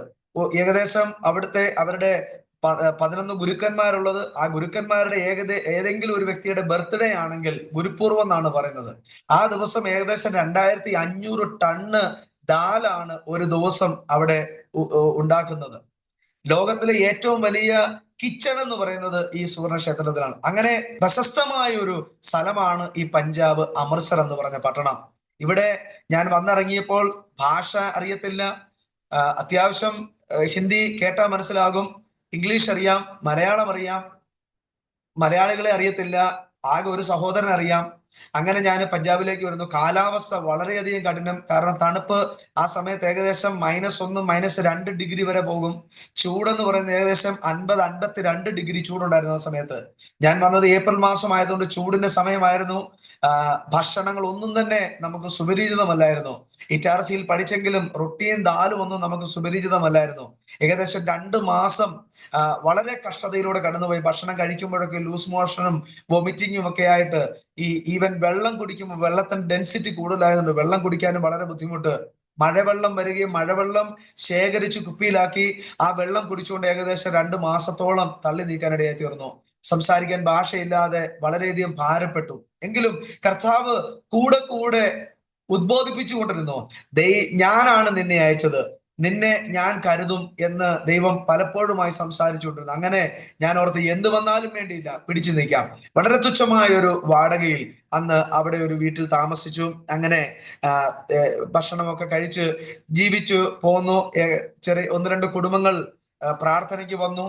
അവരിലൂടെ അവരുടെ റിലേറ്റീവ്സിന്റെയും അവരുടെ പരിചയക്കാരുടെയും ഭവനങ്ങളിൽ ഞങ്ങൾ സന്ദർശനത്തിന് പോകാൻ തുടങ്ങി. അവരോട് സുവിശേഷം അറിയിക്കാൻ തുടങ്ങി. അവർക്ക് വേണ്ടി പ്രാർത്ഥിക്കാൻ തുടങ്ങി. അവരുടെ ജീവിതത്തിൽ വലിയ മാറ്റങ്ങൾ ദൈവാത്മാവ് ചെയ്യാൻ തുടങ്ങിയപ്പോൾ അവർ നമ്മളോട് ചേർന്ന് ആരാധനയ്ക്ക് വരാൻ തുടങ്ങി. അങ്ങനെ അവരിൽ ചിലർക്ക് സ്നാനം കൊടുത്തു. അങ്ങനെ 2012 മുതൽ, ഏപ്രിൽ മാസം മുതൽ ഗ്രാജുവലി സഭ വളരാൻ തുടങ്ങി. അത് ഞങ്ങൾ ഒരു കുടുംബം എന്നുള്ളത് ഏകദേശം 3 കുടുംബമായി. 3 കുടുംബത്തിൽ നിന്ന് പതിയെ ഏകദേശം ഒരു വർഷം കൂടി കഴിഞ്ഞപ്പോൾ ഏകദേശം 5 കുടുംബമായി മാറി. അതിനുശേഷം 2013 എനിക്ക് ഒരു വിവാഹാലോചന വരികയും, അത് വയനാട് നിന്നുള്ളൊരു കുടുംബമായിരുന്നു. അവരുടെ പപ്പ മരിച്ചുപോയി. അവര് 3 കുട്ടികളാണ്. മൂത്തത് ഒരു ചേച്ചിയുണ്ട്, ഒരു സഹോദരനുണ്ട്, പിന്നെ എനിക്ക് വേണ്ടി പ്രപ്പോസൽ കൊണ്ടുവന്ന എന്റെ വൈഫ്. അങ്ങനെ വിവാഹാലോചന വരികയും 2014 ജനുവരി 6 എൻ്റെ വിവാഹം കേരളത്തിൽ വെച്ച് നടക്കുകയും. എന്നാൽ ഞാൻ ഇങ്ങനെ വിശ്വാസത്തിലും പ്രാർത്ഥനയിലും ഒക്കെ ആയതുകൊണ്ട് എൻ്റെ മാതാപിതാക്കൾ ആ വിവാഹത്തിൽ പങ്കെടുത്തില്ല. കാരണം ഈ സഹോദരി എന്ന് പറയുന്ന അവള് ഹിന്ദു ബാക്ക്ഗ്രൗണ്ടിൽ നിന്ന് വിശ്വാസത്തിലേക്ക് വന്നതാണ്. അവരുടെ പപ്പ മരിച്ചുപോയി. അങ്ങനെ ഡൗറി ഒന്നും ലഭിക്കത്തില്ല എന്നത് കണ്ടതുകൊണ്ട് എൻ്റെ മാതാപിതാക്കൾ അതിനെ പൂർണ്ണമായി എതിർക്കുകയും നിനക്ക് ഇഷ്ടമുള്ള പോലെ കല്യാണം കഴിച്ചോ എന്ന് പറഞ്ഞ് ഞങ്ങളെ പറഞ്ഞു വിടുകയും അങ്ങനെ എൻ്റെ അമ്മ വീട്ടിൽ വെച്ച് അങ്ങനെ വിവാഹം നടക്കാൻ ഇടയായി തീർന്നു. ഏകദേശം 9 വർഷങ്ങൾക്ക് ശേഷമാണ് ഞാൻ വിവാഹത്തിന് ശേഷം എനിക്ക് എൻ്റെ വീട്ടിൽ പോകാനായിട്ട് എനിക്ക് അവസരം ലഭിച്ചു. എൻ്റെ മാതാപിതാക്കൾ എന്നെ തിരിച്ചു വിളിച്ചു, ഞങ്ങൾ പോയി കണ്ടു. എങ്കിലും പൂർണ്ണമായ ഒരു വ്യത്യാസം വന്നില്ല. എന്നാൽ കഴിഞ്ഞ വർഷം ഞാൻ ചെന്ന് കാണുകയും പപ്പയുമായി സംസാരിക്കുകയും പപ്പ എന്നോട് പറഞ്ഞു, എൻ്റെ ജീവിതത്തിൽ ഞാൻ എടുത്ത അബദ്ധങ്ങൾ ഒത്തിരി ഉണ്ടെങ്കിലും അതിൽ ഏറ്റവും വലിയ എടുത്തൊരു തെറ്റായ തീരുമാനമായിരുന്നു ഞാൻ നിന്നെ വിളിക്കാതിരുന്നതും നിന്റെ വിവാഹത്തിന് പങ്കെടുക്കാതിരുന്നതും. എന്നാൽ അതെല്ലാം ദൈവത്തിന്റെ കരുണയും കരുതലുമായിരുന്നു. അങ്ങനെ വിവാഹം കഴിഞ്ഞു. ഇപ്പോൾ എനിക്ക് 2 കുട്ടികളുണ്ട്. ഒരു മോള്, അവൾ ഇപ്പോൾ 4ാം ക്ലാസ്സിൽ പഠിച്ചുകൊണ്ടിരിക്കുന്നു, 9 വയസ്സുണ്ട്. എനിക്കൊരു മോനുണ്ട്, അവന് ഇപ്പോൾ LKG പഠിക്കുന്നു. അങ്ങനെ ഞങ്ങൾ കുടുംബമായി ഇപ്പോൾ പഞ്ചാബിൽ പ്രവർത്തനം ചെയ്തുകൊണ്ടിരിക്കുന്നു. ഞങ്ങൾ ഇപ്പോൾ പ്രവർത്തിക്കുന്നത് വിശ്വാസികൾ മുഖാന്തരം അവരിലൂടെ അവർക്ക് പരിചയമുള്ള, അവരോട് പ്രാർത്ഥനയ്ക്ക് ആവശ്യപ്പെടുന്നവരുടെ ഭവനങ്ങളിൽ പോവുകയും അവരോട് സുവിശേഷം അറിയിക്കുകയും അവരെ ക്രിസ്തുവിലേക്ക് അവർ തന്നെ കൊണ്ടുവരികയും ചെയ്യുന്നു. പിന്നെ ഞങ്ങൾ ചെയ്തുകൊണ്ടിരിക്കുന്നത് കൺവെൻഷനുകൾ നടത്തുക, പിന്നെ ഗ്രാമങ്ങളിൽ പോയി പരസ്യയോഗങ്ങൾ നടത്തുക. ചെറിയതല്ലാത്ത ചെറിയ വിരോധങ്ങളൊക്കെ ഇവിടെ ഉണ്ടാകാറുണ്ട് ഈ ഭവന സന്ദർശനങ്ങളൊക്കെ ചെയ്യുമ്പോൾ. ഏകദേശം 2 മാസം മുമ്പ് ഞങ്ങൾ പരസ്യയോഗവുമായി കുറച്ച് ദേവസ്വന്മാർ ചേർന്ന് ഞങ്ങൾ പോവുകയും ഇവിടെ എയർപോർട്ട് റോഡിലുള്ള ഒരു സൈഡിൽ ഞങ്ങൾ പരസ്യയോഗം നടത്തിക്കൊണ്ടിരിക്കുകയും പാട്ട് പാടിക്കൊണ്ടിരുന്ന സമയത്ത് ഒരു വ്യക്തി ഒരു പ്രകോപനവും ഇല്ലാതെ ആ വ്യക്തി കടന്നു വരികയും, നിങ്ങൾ എന്തുകൊണ്ട് ഇവിടെ ഇങ്ങനെ പ്രസംഗിക്കുന്നു, ഇവിടെ ഇതൊന്നും പ്രസംഗിക്കാൻ പാടില്ല, ഇത് ഗുരുക്കന്മാരുടെ പട്ടണമാണെന്നൊക്കെ പറഞ്ഞ് ഒരുപാട് ചീത്തയൊക്കെ വിളിച്ച ഒരു സർദാർ വന്നു. അദ്ദേഹം പറഞ്ഞു, ഈ ക്രിസ്ത്യാനികളാണ് പഞ്ചാബ് മുഴുവൻ നശിപ്പിച്ചത്, ഇവരുടെ സർക്കാരും ഇവരോട് ചേർന്നാണ് നിൽക്കുന്നത്, അതുകൊണ്ടാണ് ഇവരിങ്ങനെ ചെയ്യുന്നതെന്ന് പറഞ്ഞ് ആക്രോശിക്കുകയും ഞങ്ങളെ വളരെ മൃഗീയമായി ഉപദ്രവിക്കാൻ ഇടയായി തീർന്നു. അങ്ങനെ പഞ്ചാബിൽ കർത്താവിന് വേണ്ടി തല്ലുകൊള്ളാനായിട്ട് അവസരം കിട്ടി. തല്ലുകൊള്ളിയാണെന്ന് വീട്ടുകാർ പറയുമായിരുന്നു. അത് ഇവിടെ വന്നപ്പോഴും അത് പരസ്യമായി നമ്മളെ ഉപദ്രവിക്കാൻ ഇടയായി തീർന്നു. എങ്കിലും ഈ അരോമ TVയിലെ വ്യൂവേഴ്സിന് വേണ്ടി പറയാം, അന്ന് ആ അടിയിൽ എനിക്ക് വേദന എടുത്തില്ല. എനിക്ക് എൻ്റെ കണ്ണ് കാണാൻ പറ്റുന്നില്ലായിരുന്നു. എനിക്ക് കണ്ണ് കറങ്ങിപ്പോയി, തല കറങ്ങി, എന്താ സംഭവിക്കുന്നതെന്ന് അറിയത്തില്ല. ഭയങ്കര ഉയരമുള്ള ഒരു വ്യക്തി, ഏകദേശം ഒരു 7 അടി ഉയരമുള്ള ഒരു വ്യക്തി, ഭയങ്കര വണ്ണമുള്ള ഒരു വ്യക്തി, അദ്ദേഹമാണ് അടിച്ചത്. എനിക്ക് വേദന എടുത്തില്ല, പക്ഷെ എന്റെ കണ്ണ് കറങ്ങിപ്പോയി. 3 അടി കിട്ടി, ഒരു കവിളിന് ഇവിടെയും കിട്ടി, ഒരു ഇവിടെയും കിട്ടി, ഒരു തലയ്ക്ക് കിട്ടി, പക്ഷെ വേദന എടുത്തില്ല. അവിടെ ഉണ്ടായിരുന്നത് ഭയങ്കര മാനസിക വിഷമവും വലിയ സന്തോഷവും ഉണ്ടായി. സന്തോഷം ഇതായിരുന്നു, കർത്താവിന് വേണ്ടി പരസ്യമായി തല്ലുകൊള്ളാൻ പറ്റിയല്ലോ എന്നുള്ളൊരു ഭാഗം. കാരണം വേറെ മോശമായിട്ടൊന്നും ഞങ്ങൾ ചെയ്തില്ല. ഞങ്ങള് യേശു ബുലാരഹാഹേ എന്നുള്ള പാട്ട് പാടിയത് മാത്രമേ ഉള്ളൂ. ആമേൻ. ഭാരം ഇതായിരുന്നു, എനിക്ക് എന്തെങ്കിലും സംഭവിക്കുമോ എന്നുള്ളൊരു പേടിയായിരുന്നു. എന്നാൽ കർത്താവ് ഇതുവരെയും സൂക്ഷിച്ചു. തുടർന്ന് ഞങ്ങൾ അത് മുടക്കിയില്ല. മറ്റു സ്ഥലങ്ങളിൽ പോയെങ്കിലും ചെറിയ ഉപദ്രവിച്ചിട്ടില്ല. പക്ഷെ ഞങ്ങളുടെ സ്പീക്കറൊക്കെ എടുത്തെറിയുകയും, സ്പീക്കറൊക്കെ ഇപ്പോൾ അത് വർക്ക് ചെയ്യണമെങ്കിൽ ഇടയ്ക്ക് ഒരു തട്ട് കൊടുത്താലേ ഇപ്പൊ സ്പീക്കർ ശബ്ദിക്കുകയുള്ളൂ. അങ്ങനെയൊക്കെയുള്ള ബുദ്ധിമുട്ട് വന്നതേ ഉള്ളൂ. എന്നാൽ ശരീരത്തിനൊരു കേടുപാടും വരാൻ കർത്താവ് സമ്മതിച്ചില്ല. അത് വലിയൊരു സാക്ഷ്യമായി. അതിനുശേഷം ഞങ്ങളുടെ സഭയിൽ പുതിയ പുതിയ കുടുംബങ്ങൾ പ്രാർത്ഥനയ്ക്ക് വരാൻ ഇടയായി തീർന്നു. ഇപ്പോൾ ഏകദേശം 55-60ഓളം പേര് ഇപ്പൊ പ്രാർത്ഥനയ്ക്കായി കടന്നു വന്നുകൊണ്ടിരിക്കുന്നു. അതെല്ലാം ഇവിടുത്തെ സ്ഥാനീയരായിട്ടുള്ള ഹിന്ദിക്കാര്, പഞ്ചാബികളായിട്ടുള്ളവരാണ് വരുന്നത്. കർത്താവ് സഹായിച്ച് ഏകദേശം 3 സർദാർ കുടുംബങ്ങളെ സ്നാനപ്പെടുത്താൻ കർത്താവ് കൃപ നൽകി. ഇപ്പോഴും ഞങ്ങൾ പ്രാർത്ഥിച്ചുകൊണ്ടിരിക്കുന്നു. പുതിയ കുടുംബങ്ങൾ വന്നുകൊണ്ടിരിക്കുന്നു. ഞങ്ങൾ വളരെ നാളുകളായി ആഗ്രഹിക്കുകയും പ്രാർത്ഥിക്കുകയും ചെയ്തുകൊണ്ടിരുന്നതാണ്, ഞങ്ങൾക്കൊരു സ്ഥലം, ചർച്ചിനൊരു സ്ഥലം വേണം. കാരണം സ്വന്തമായി ചർച്ചും ആലയം ഉണ്ടെങ്കിലേ സഭ വളരുകയുള്ളൂ. അല്ലെങ്കിൽ ആൾക്കാർക്ക് വീടുകളിൽ, ഞങ്ങൾ വാടകയ്ക്കാണ് താമസിച്ചുകൊണ്ടിരുന്നതും പ്രവർത്തിച്ചുകൊണ്ടിരുന്നത്. എന്നാൽ വാടക വീട്ടിലേക്ക് പലരും വരാമെന്ന് പറയും, വരത്തില്ല. ചിലരൊക്കെ വന്നു വാടക വീടിന്റെ അവസ്ഥ കണ്ടു കഴിയുമ്പോൾ അവരെല്ലാവരും തിരിച്ചു പോകുമായിരുന്നു. അങ്ങനെ ഞങ്ങൾ പ്രാർത്ഥിച്ചുകൊണ്ടിരുന്നു, ഞങ്ങൾക്കൊരു ആലയം വേണം, സ്വന്തമായ ഒരു ബിൽഡിംഗ് വേണമെന്ന് പ്രാർത്ഥിച്ചു. 2020 കൊറോണയുടെ സമയത്ത് ദൈവം വലിയ അത്ഭുതം ചെയ്തു. വിശ്വാസികളുടെ തന്നെ ഹൃദയത്തെ തുറന്നു. കൂടാതെ എന്നോട് കൂടെ സ്കൂളിൽ പഠിച്ച, രക്ഷിക്കപ്പെടാത്ത സ്കൂളിൽ പഠിച്ച എന്റെ സുഹൃത്തുക്കൾ ഇത് അറിഞ്ഞിട്ട് അവരെല്ലാവരും എന്നെ സഹായിക്കുകയും, കൂടാതെ സുമനസ്സുകളായ വിശ്വാസികളായിട്ടുള്ള ഒത്തിരി സഹോദരി സഹോദരന്മാരും ദൈവദാസന്മാരും ഞങ്ങളെ സഹായിക്കുകയും, അങ്ങനെ ഞങ്ങൾക്ക് ഇന്ന് പഞ്ചാബ് അമൃത്സറിൽ ഏകദേശം 3 സെന്റ് സ്ഥലം മേടിക്കുകയും അവിടെ ഞങ്ങൾ വിശ്വാസികൾ എല്ലാവരും തന്നെ ചേർന്ന് ഞങ്ങൾ ഒരു ചെറിയൊരു ഹോള് ഇടുകയും അവിടെ ഇപ്പോൾ അങ്ങനെ ആ ഹോളിലാണ് ഞങ്ങൾ ഇപ്പോൾ ആരാധന നടത്തിക്കൊണ്ടിരിക്കുന്നത്. അങ്ങനെ ഏകദേശം 10 വർഷം ഞങ്ങൾ വാടകയ്ക്ക് താമസിച്ചു. എന്നാൽ അതിൽ നിന്ന് കർത്താവ് ഞങ്ങൾക്ക് മോചനം നൽകി.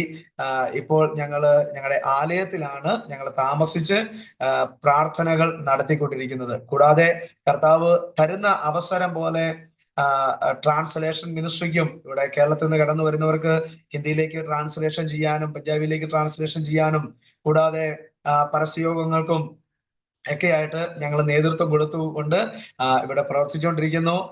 ഞങ്ങളെയും ഞങ്ങളുടെ പ്രവർത്തനങ്ങളെയും കുടുംബത്തെ ഓർത്തുകൊണ്ട് പ്രാർത്ഥിക്കണമെന്ന് വിശേഷാൽ ഓർപ്പിക്കുന്നു. കൂടാതെ ഞങ്ങൾ ഇനിയും ആഗ്രഹിക്കുന്ന ഇതാണ്, ഞങ്ങളുടെ ആലയത്തിന്റെ മേളിൽ, ഞങ്ങൾ ഇപ്പോൾ താമസിക്കുന്നതിന്റെ മേളില് ഫുള്ള് ഒരു ഹോള് പണിത് അവിടെ ആരാധനാലയം ചെയ്യാനാണ് ഞങ്ങൾ ആഗ്രഹിക്കുന്നത്. കൂടാതെ തുടർന്നുള്ള വില്ലേജുകളിൽ ഞങ്ങൾ ചെറിയ ചെറിയ മീറ്റിങ്ങുകൾ ചെയ്ത് അല്ലെങ്കിൽ സെൽ ഗ്രൂപ്പ് പോലെ ചെയ്താണ് ഞങ്ങൾ മുന്നോട്ട് പോകാനായിട്ട് ആഗ്രഹിക്കുന്നത്. അങ്ങനെ ദൈവം എല്ലാത്തെയും വിശാലമാക്കിക്കൊണ്ടിരിക്കുന്നു. പ്രത്യേകാൽ അരോമ ടിവിയിലെ എല്ലാ പ്രേക്ഷകരോടും നന്ദി അറിയിക്കുന്നു. ഒരു സാക്ഷ്യം മറ്റൊരു സാക്ഷ്യത്തെ ഉരുവാക്കുമെന്നാണ് ദൈവത്തിന്റെ വചനം പറയുന്നത്. ഞാൻ വിശ്വസിക്കുന്നു. ഞാൻ ഈ ബൈബിൾ കോളേജിൽ പോയ സമയത്ത് ബൈബിൾ കോളേജുകാർ ചോദിച്ചു, വചനത്തിലെ എന്തെങ്കിലുമൊക്കെ അറിയാവുമെന്ന് ചോദിച്ചപ്പോൾ എനിക്കറിയാവുന്ന ഒരു കാര്യം ഇതായിരുന്നു. 2 പത്രോസിന്റെ ലേഖനം 1-ാമത്തെ അധ്യായം 17-18 വാക്യങ്ങൾ എഴുതിയിരിക്കുന്നു. വചനം പഠിക്കുക, സ്ഥിരതയോടെ നിൽക്കുക, കർത്താവിന്റെ വരവിന് വേണ്ടി ഒരുങ്ങുക. എന്നെ കേൾക്കുന്ന എല്ലാ വ്യൂവേഴ്സിനുമായി ഞാൻ പറയാം, എന്റെ അനുഭവത്തിലൂടെ ഒരു പക്ഷെങ്കിൽ നിങ്ങൾക്ക് വലിയ പ്രചോദനം ഉണ്ടായോ എന്ന് എനിക്കറിയത്തില്ല. എന്നാൽ ഒരു കാര്യം സ്പഷ്ടമാണ്, എന്നെ നടത്തിയ ദൈവം നിങ്ങളെ നടത്താൻ വിശ്വസനാണ്. എന്നെ മാനിച്ചെങ്കിൽ നിങ്ങളെ മാനിക്കാൻ മതിയായവനാണ്. കാരണം എന്നേക്കാൾ അധികം യോഗ്യതകൾ നിങ്ങൾക്കുണ്ട്. ദൈവം നിങ്ങളെ തീർച്ചയായിട്ടും മാനിക്കുകയും ആദരിക്കുകയും ചെയ്യും. ആമേൻ. ഭക്തന്മാരുടെ പ്രാർത്ഥന ദൈവം ഒരു നാളും മറന്നു പോകത്തില്ല. ഒരുപക്ഷെ മനുഷ്യർ മറന്നേക്കാം, എന്നാൽ ദൈവം മറക്കുകയില്ല. രണ്ടാമത്തെ കാര്യം, നമ്മുടെ കർത്താവ് വരാറായിരിക്കുകയാണ്. ആ കർത്താവിന്റെ വരവിന് വേണ്ടി ഒരുങ്ങണം. നാം പറ്റുമെങ്കിൽ, കഴിയുമെങ്കിൽ കുറച്ചു പേരെയും കൂടി ആ കർത്താവിന്റെ വരവിനായിട്ട് ഒരുക്കണം. അങ്ങനെ ചെയ്താൽ സ്വർഗത്തിൽ ചെല്ലുമ്പോൾ നമ്മുടെ നാഥൻ നമ്മളെ ഓർത്ത് സന്തോഷിക്കാനായിട്ട് ഇടയായിത്തീരും. ആമേൻ. വില്യം ബൂത്ത് എന്ന് പറഞ്ഞ വ്യക്തിയെ നമുക്ക് എല്ലാവർക്കും അറിയാം. ഷൂ തുടയ്ക്കാനിരുന്ന ആ വ്യക്തിയെ ദൈവം ഒരിക്കൽ എഴുന്നേൽപ്പിച്ച് നിർത്തുകയും അനേകരുടെ മാനസാന്തരത്തിന് ഇടയായിത്തീർന്നു. അതുകൊണ്ട് സാധാരണക്കാരിൽ സാധാരണക്കാരായ എന്നെ ദൈവത്തിന് ഉപയോഗിക്കാമെങ്കിൽ ദൈവത്തിന് നിങ്ങളെ ഉപയോഗിക്കാൻ കഴിയും. അതുകൊണ്ട് ദൈവത്തിന്റെ കരങ്ങളിൽ താണിരിക്കുക. ദൈവം നമ്മെ ഓരോരുത്തരെയും അനുഗ്രഹിക്കുമാറാട്ടെ. അവസരം തന്ന കർത്താവിന്റെ ദാസനുള്ള നന്ദിയും സ്നേഹവും അറിയിക്കുന്നു. ദൈവം നമ്മെ ഓരോരുത്തരെയും അനുഗ്രഹിക്കുമാറാകട്ടെ. കർത്താവിൻ്റെ ദാസൻ പ്രിയ ജയ്മോൻ മാത്യുവിന് വളരെ അനുഗ്രഹിക്കപ്പെട്ട അനുഭവങ്ങളിലൂടെ കർത്താവിനെ മഹത്വപ്പെടുത്തുവാൻ ദൈവം കൃപ ചെയ്തത് ഓർത്ത് ഞാൻ ദൈവത്തിന് സ്തോത്രം ചെയ്യുന്നു. ദൈവം എത്ര നല്ലവനെന്ന് ഒരു വ്യക്തിയുടെ ജീവിതത്തിൽ രുചിച്ചറിയുമ്പോൾ അതിനപ്പുറമായിട്ട് ആ വ്യക്തിക്ക് മറ്റൊന്നും പറയാനില്ല. അത് ജീവിതത്തിൽ അനുഭവിച്ചവർക്ക് മാത്രമേ അത് പറയാൻ കഴിയത്തുള്ളൂ. വളരെ ചെറുപ്പത്തിൽ തന്നെ ആ ദൈവസ്നേഹത്തിലേക്ക്, ദൈവകൃപയിലേക്ക് വരുവാൻ കർത്താവ് അവസരങ്ങൾ ഒരുക്കി എന്നത് സൗഭാഗ്യകരമായ അനുഭവമാണ്. പിശാച് കൂട്ടുകെട്ടുകളിലൂടെയും പലവിധമായ പാപവഴികളിലും വലിച്ചിഴച്ച് ജീവിതത്തെ നശിപ്പിച്ച് കളയുവാൻ വഴികളൊക്കെ ഒരുക്കി. പക്ഷേ കർത്താവ് വിട്ടുകൊടുത്തില്ല. തക്ക സമയമായപ്പോൾ കർത്താവ് വേർതിരിച്ചു മാറ്റി നിർത്തി കർത്താവിൻ്റെ സ്നേഹം ഉള്ളിൽ പകർന്നു തരുവാനിടയായി തീർന്നു. പിന്നത്തേതിൽ അറിഞ്ഞ സത്യത്തിൽ നിന്ന് ഒരു പടി പോലും പിന്മാറാതെ ആ പാതയെ പിൻപറ്റുവാൻ കർത്താവ് സഹായിച്ചു. ഇന്നും ലഭിച്ചതായ ആ ഊർജം ഒട്ടും ചോർന്നു പോകാതെ വളരെ ഉത്സാഹത്തോടെ കർത്താവിന് വേണ്ടി സാക്ഷ്യം വഹിപ്പാൻ ദൈവം ഉപയോഗിച്ചു കൊണ്ടിരിക്കുന്നു. ശക്തമായി ദൈവരാജ്യത്തിന് സാക്ഷികളായി തീരുവാൻ പ്രയോജനപ്പെട്ടുകൊണ്ടിരിക്കുന്നുവെന്ന് കേൾക്കാൻ കഴിഞ്ഞു. ഒത്തിരി സന്തോഷമുണ്ട്. സ്വന്തം മാതാപിതാക്കന്മാർ, സഹോദരങ്ങൾ, പ്രിയപ്പെട്ടവർ, ബന്ധുക്കൾ, നാട്ടുകാർ, കൂട്ടുകാർ അവരൊക്കെ എതിർത്തു, വെറുത്തു, കളിയാക്കി. പക്ഷേ ചേർത്ത് നിർത്തിയ കർത്താവിൻ്റെ ആ സ്നേഹത്തിൻ്റെ കരം അത് തിരിച്ചറിഞ്ഞു എന്നുള്ളതാണ് ഏറ്റവും വലിയ ഭാഗ്യകരമായ ഒരു അനുഭവം. സ്തോത്രം. കൂടെ കൂടിയ കൂട്ടുകാരും മറ്റ് പ്രിയപ്പെട്ടവരും ഒക്കെ കാര്യസാധ്യത്തിന് വേണ്ടി ഒരു സമയത്ത് കൂടെ നടന്നുവെങ്കിൽ ചേർത്ത് നിർത്തിയ കർത്താവ് കാര്യസാധ്യത്തിന് വേണ്ടി ആയിരുന്നില്ല, പകരം കർത്താവിന് പ്രയോജനപ്പെടുവാൻ, കർത്താവിൻ്റെ ദൂത് വഹിക്കുവാൻ, സാക്ഷ്യം വഹിക്കുവാൻ ഒരു പാത്രമായി കർത്താവ് ഒരുക്കിയെടുക്കുകയായിരുന്നു. സകല പാപക്കറകളും കഴുകി ക്ഷമിച്ച് നമ്മെ ആത്മാവിനെ സൗഖ്യം തന്ന് ക്രൂസിലെ സ്നേഹം ശിരസ് മുതൽ പാദം വരെ പകർന്ന് തന്ന് ഇന്ന് നശിച്ചു പോയിക്കൊണ്ടിരിക്കുന്ന അനേക പ്രിയപ്പെട്ടവരെ സത്യത്തിലേക്ക് വഴി നടത്തുവാൻ, രക്ഷയുടെ അനുഭവത്തിലേക്ക് കൊണ്ടുവരുവാൻ, ജീവൻ്റെ പാതയിൽ ഉറപ്പിച്ചു നിർത്തുവാൻ കർത്താവ് ഉപയോഗിച്ചുകൊണ്ടിരിക്കുന്നു. പ്രത്യേകിച്ച് വടക്കേന്ത്യൻ ഗ്രാമങ്ങളിൽ, പഞ്ചാബിൽ കർത്താവിൻ്റെ നല്ല സുസ്ഥിരമായ സേവകനായി, ശുശ്രൂഷകനായിരിക്കാൻ കുടുംബമായി ദൈവം സഹായിച്ചു കൊണ്ടിരിക്കുന്നല്ലോ. അനവധി ശുശ്രൂഷകൾ, ആത്മീയ ശുശ്രൂഷകൾ ചെയ്യുവാൻ, അനേകരെ കർത്താവിങ്കിലേക്ക് ഒരുക്കി എടുക്കുവാൻ കർത്താവ് കൃപ ചെയ്തല്ലോ. നിശ്ചയമായിട്ടും ദൈവം ധാരാളമായി അനുഗ്രഹിക്കട്ടെ.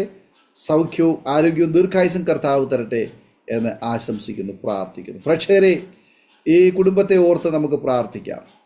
ദൈവദാസൻ തൻ്റെ പ്രവർത്തനങ്ങൾ, നമുക്ക് പോകാൻ കഴിയാത്ത ഇടത്ത്, നമുക്ക് ചെയ്യാൻ കഴിയാത്ത ശുശ്രൂഷകൾ ഈ കുടുംബം, ഈ പ്രിയപ്പെട്ടവരെ ചെയ്യുന്നു. അവർക്ക് വേണ്ടി പ്രാർത്ഥിക്കണം. നമ്മുടെ വ്യക്തിപരമായ പ്രാർത്ഥനയിൽ അവരെ ഓർക്കണം. തീർച്ചയായിട്ടും നാം ഈ കുടുംബത്തെ അനുഗ്രഹിച്ച് പ്രാർത്ഥിക്കുന്നത് നമുക്കൊരനുഗ്രഹമായിരിക്കും. നാം എല്ലാവരും ദൈവസന്നിധിയിൽ ഒരു നിമിഷം പ്രാർത്ഥിച്ചുകൊണ്ടിരിക്കുമ്പോൾ കർത്താവിൻ്റെ ദാസൻ അരോമ ടിവിയുടെ പ്രേക്ഷകർക്ക് വേണ്ടി ഈ സമയം ചുരുക്കം വാചകങ്ങൾ നമ്മെ പ്രാർത്ഥനയിൽ സഹായിക്കും. നമ്മുടെ കണ്ണുകളെ അടയ്ക്കാം, ഹൃദയങ്ങളെ ഏകാഗ്രമാക്കാം. ആയിരിക്കുന്നിടത്ത് ദൈവമേ, ഞാനിതാ എന്നെ തന്നെ സമർപ്പിക്കുന്നുവെന്ന് ആര് പ്രാർത്ഥിക്കും? നാം ചേർന്ന് പ്രാർത്ഥിക്കുമ്പോൾ കർത്താവിൻ്റെ ദാസൻ നമുക്ക് വേണ്ടി ഇപ്പോൾ പ്രാർത്ഥനയിൽ സഹായിക്കും. ഞങ്ങളുടെ നല്ല പിതാവേ, ഈ നല്ല പകലനായി അടിയൻ അങ്ങയെ സ്തുതിക്കുന്നു, വാഴ്ത്തുന്നു, മഹത്വപ്പെടുത്തുന്നു. അരോമ TV എന്ന കർത്താവെ, അങ്ങ് അടിയന്റെ ജീവിതത്തിൽ ചെയ്ത നന്മകളെയും വീണ്ടെടുപ്പിനെയും പറയുവാൻ, അത് അനേകരിലേക്ക് പങ്കുവെക്കുവാൻ ഒരുക്കിയ ഈ പ്ലാറ്റ്ഫോമിനായി സ്തോത്രം ചെയ്യുന്നു. കർത്താവെ, എന്നെ പോലെ അല്ലെങ്കിൽ എന്നേക്കാൾ അധികമായി കർത്താവ് സ്നേഹിക്കുകയും കരുതുകയും വീണ്ടെടുക്കുകയും കർത്താവെ ദൈവിക സ്നേഹത്തെ രുചിച്ചറിഞ്ഞ അനേക ദൈവഭക്തരുടെ സാക്ഷ്യങ്ങളെ ഈ പ്രേക്ഷകരിലേക്ക് എത്തിച്ച ഈ അരോമ TVക്കായി സ്തോത്രം ചെയ്യുന്നു. ഇതിന്റെ അണിയറ പ്രവർത്തകർക്കായി സ്തോത്രം ചെയ്യുന്നു. കർത്താവിന്റെ ദാസൻ പാസ്റ്റർ ഡാനിയലിനായി സ്തോത്രം ചെയ്യുന്നു. ഞങ്ങളുടെ ദാസനെ അനുഗ്രഹിക്കണമേ കർത്താവേ, എല്ലാ മേഖലകളിലും അനുഗ്രഹിക്കണമേ. പ്രത്യേകാൽ അരോമ TVയുടെ എല്ലാ വ്യൂവേഴ്സിനുമായി സ്തോത്രം ചെയ്യുന്നു, എല്ലാ പ്രേക്ഷകർക്കുമായി സ്തോത്രം ചെയ്യുന്നു. ഈ സാക്ഷ്യങ്ങൾ കേൾക്കുന്നതിലൂടെ അവരുടെ ജീവിതത്തിലും വലിയ ചൈതന്യവും വിടുതലും ലഭിക്കണമേ കർത്താവേ. ആരെങ്കിലും ഏകാന്തതയിലുണ്ടെങ്കിൽ കർത്താവേ, ഈ സാക്ഷ്യങ്ങൾ കേൾക്കുന്നതിലൂടെ അവർക്ക് ഊർജം പകരണമേ. ആരെങ്കിലും ഒറ്റയ്ക്ക് വിശ്വാസത്തിൽ വന്നിട്ട് മടുത്തിരിക്കുന്നുണ്ടെങ്കിൽ കർത്താവേ, അവിടുന്ന് അവരെ തൊടണമേ പിതാവേ, അവർക്ക് പ്രത്യാശ നൽകണമേ. ആരെങ്കിലും കർത്താവേ ജോലി ലഭിക്കാതെ മുമ്പോട്ട് എങ്ങനെ പോകുമെന്ന് ഭാരപ്പെട്ടിരിക്കുന്നുണ്ടെങ്കിൽ അവരോട് ഇടപെടണമേ, സംസാരിക്കണമേ, അവരെ ഭാവി അനുഗ്രഹിക്കണമേ കർത്താവേ. ആരെങ്കിലും ദൈവമേ രോഗികളായി ഭാരപ്പെടുന്നുണ്ടെങ്കിൽ അവരെ സൗഖ്യമാക്കണമേ കർത്താവേ. ആരെങ്കിലും കർത്താവെ ആത്മഹത്യയുടെ വക്കിൽ നിൽക്കുന്നുണ്ടെങ്കിൽ അവിടുന്ന് അവരോട് ഇടപെടണമേ, അവിടുന്ന് അവർക്ക് പുതിയ ജീവിതം നൽകണമേ, പുതിയ ജീവൻ നൽകണമേ. ആരെങ്കിലും സാമ്പത്തികപരമായ ബുദ്ധിമുട്ടുകൾ ഭാരപ്പെടുന്നുണ്ടെങ്കിൽ കർത്താവെ, അടിയനോട് കരുണ കാണിച്ചതുപോലെ ഈ സഹോദരങ്ങളോടും സഹോദരിമാരോടും കരുണ തോന്നണമേ കർത്താവെ. ആരെങ്കിലും കർത്താവെ ജീവിത പ്രാരാബ്ധങ്ങളിലൂടെ കടന്നു പോകുന്നുണ്ടെങ്കിൽ, ആരെങ്കിലും ശുശ്രൂഷയുടെ മേഖലകളിൽ ക്ഷീണിച്ച് തളർന്നിരിക്കുന്നുണ്ടെങ്കിൽ അവരെ ബലപ്പെടുത്തണമേ കർത്താവെ. ആലയത്തിന് വേണ്ടി പ്രാർത്ഥിക്കുന്ന ഏതെങ്കിലും ദൈവദാസന്മാർ എന്നെ കേൾക്കുന്നുണ്ടെങ്കിൽ കർത്താവെ, അവരുടെ ആലയത്തിന് വേണ്ടി പുതുവഴികളെ തുറക്കണമേ. ആത്മാക്കളുടെ ഭാരത്തോടെ ലഭിക്കാതെ ഭാരപ്പെടുന്നുണ്ടെങ്കിൽ അവരുടെ സഭയെ ആത്മാക്കളെ കൊണ്ട് നിറയ്ക്കണമേ കർത്താവെ. ഹല്ലേലൂയ. ആത്മാക്കൾ നഷ്ടപ്പെട്ടു പോയതിന്റെ വേദനയിൽ ഏതെങ്കിലും ദൈവദാസന്മാർ എന്നെ കേൾക്കുന്നുണ്ടെങ്കിൽ അപ്പാ അവരെ ബലപ്പെടുത്തണമേ കർത്താവേ. ഹല്ലേലൂയ. അങ്ങയുടെ കരങ്ങളിൽ സമർപ്പിച്ച് പ്രാർത്ഥിക്കുന്നു കർത്താവേ. ഇത്രത്തോളം അവിടുന്ന് അനുഗ്രഹിക്കുകയും മാനിക്കുകയും ചെയ്തതിനായി സ്തോത്രം. പിതാവിന്റെ പുത്രന്റെ പരിശുദ്ധാത്മാവിന്റെ നാമത്തിൽ ഈ പ്രവർത്തനങ്ങളെ അടിയൻ അനുഗ്രഹിച്ച് പ്രാർത്ഥിക്കും, പ്രേക്ഷകരെ അടിയൻ അനുഗ്രഹിച്ച് പ്രാർത്ഥിക്കും. പ്രാർത്ഥന യാചന കേട്ടതിന് നന്ദി, യേശുവിന്റെ തന്നെയുള്ള നാമത്തിൽ തന്നെ ആമേൻ. താങ്ക് യു കർത്താവിൻ്റെ ദാസൻ പാസ്റ്റർ ജെയ്മോൻ മാത്യു. ഇത്രത്തോളം സമയം അനുഗ്രഹിക്കപ്പെട്ട ജീവിതാനുഭവവും ദൈവം നടത്തിയ അത്ഭുതകരമായ വഴികളെക്കുറിച്ച് ദൈവനാമ മഹത്വത്തിനു വേണ്ടി അരോമാറ്റിയുടെ പ്രേക്ഷകരോടൊപ്പം പങ്കുവയ്ക്കുവാൻ സമയം വേർതിരിച്ചതിന് കർത്താവിൻ്റെ ദാസനോടും കുടുംബ അംഗങ്ങളുള്ളതായ നന്ദി സ്നേഹം അറിയിക്കുന്നു. ദയമായി കർത്താവ് ധാരാളം അനുഗ്രഹിക്കട്ടെ. കർത്താവിനോട് ഏറെ പ്രയോജനപ്പെടുവാൻ നല്ല സാക്ഷ്യം വഹിപ്പാൻ കർത്താവ് ഏറെ അവസരങ്ങളെ ഒരുക്കട്ടെ എന്ന് ആശംസിക്കുന്നു, പ്രാർത്ഥിക്കുന്നു. അതുപോലെ തന്നെ ഞങ്ങളുടെ പ്രേക്ഷകർക്കുള്ളതായ നന്ദി അറിയിക്കുന്നു. തീർച്ചയായിട്ടും ഈ ജീവിതാനുഭവങ്ങൾ അനുഗ്രഹമായി തീർന്നുവെങ്കിൽ തീർച്ചയായിട്ടും നിങ്ങളുടെ പ്രിയപ്പെട്ടവർക്ക്, സുഹൃത്തുക്കൾ കൂടി ഷെയർ ചെയ്ത് കൊടുക്കുക. അവരും കേട്ട് അനുഗ്രഹിക്കട്ടെ. അതിലൂടെ ദൈവനാമം മഹിമപ്പെടുക മുഖാന്തരമായി തീരുമല്ലോ. മാത്രമല്ല നിങ്ങളുടെ വലിയ അഭിപ്രായങ്ങളും നിർദ്ദേശങ്ങളും കമൻറ്റ് ബോക്സിൽ രേഖപ്പെടുത്താവുന്നതാണ്. നിങ്ങൾക്കൊരു പ്രാർത്ഥനാ വിഷയമുണ്ടെങ്കിൽ സ്ക്രീനിൽ കാണുന്ന വാട്സപ്പ് നമ്പറിൽ ഞങ്ങളെ വിവരം അറിയിക്കൂ. ഞങ്ങൾ നിങ്ങൾക്ക് വേണ്ടി പ്രാർത്ഥിക്കുന്നു. അതുപോലെ തന്നെ aroma.tv.co.in എന്ന വെബ്സൈറ്റ് നിങ്ങൾ സന്ദർശിക്കാം. എല്ലാ തിങ്കളാഴ്ചയും രാത്രി 9 മണിക്ക് പ്രേക്ഷകർക്ക് വേണ്ടി ഞങ്ങൾ പ്രത്യേകം പ്രാർത്ഥിക്കുന്നു. ഞങ്ങളെ നിങ്ങൾക്ക് ബന്ധപ്പെടാവുന്നതാണ്. അടുത്ത അനുഗ്രഹിക്കപ്പെട്ട സാക്ഷ്യവും വചന ചിന്തകളുമായി വീണ്ടും കൂടി കാണുമ്പോഴേയും എല്ലാ പ്രിയപ്പെട്ടവർക്കും goodbye. God bless you all. ആമേൻ.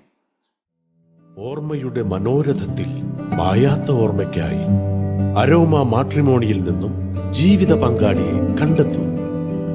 നിങ്ങൾ ഒരു ക്രിസ്തീയ ജീവിത പങ്കാളിയെ അന്വേഷിക്കുകയാണോ? അതോ മക്കൾക്ക് അനുയോജ്യമായ ഒരു തക്ക തുണയ്ക്ക് വേണ്ടി പ്രാർത്ഥിക്കുന്ന വ്യക്തിയാണോ? എങ്കിൽ അരോമ മാട്രിമോണി നിങ്ങൾക്ക് വേണ്ടിയാണ്. ഇന്നു തന്നെ സൗജന്യമായി രജിസ്റ്റർ ചെയ്യൂ. അരോമ മാട്രിമോണിയുടെ പ്രത്യേകതകൾ: രജിസ്ട്രേഷൻ തികച്ചും സൗജന്യം. ലോകത്തെവിടെയുമുള്ള അനുയോജ്യമായ ക്രിസ്തീയ ജീവിത പങ്കാളിയെ തിരഞ്ഞെടുക്കാം. വിവാഹം നടക്കുന്നതുവരെ സർവീസ് ലഭിക്കുന്നു. ഏറ്റവും ചെറിയ പാക്കേജുകളും തിരഞ്ഞെടുക്കാം. അരോമ മാട്രിമോണി നിങ്ങൾക്കായി ഒരുക്കുന്നു വിവാഹം പരമാനന്ദം. Email aroma matrimony2020@gmail.com.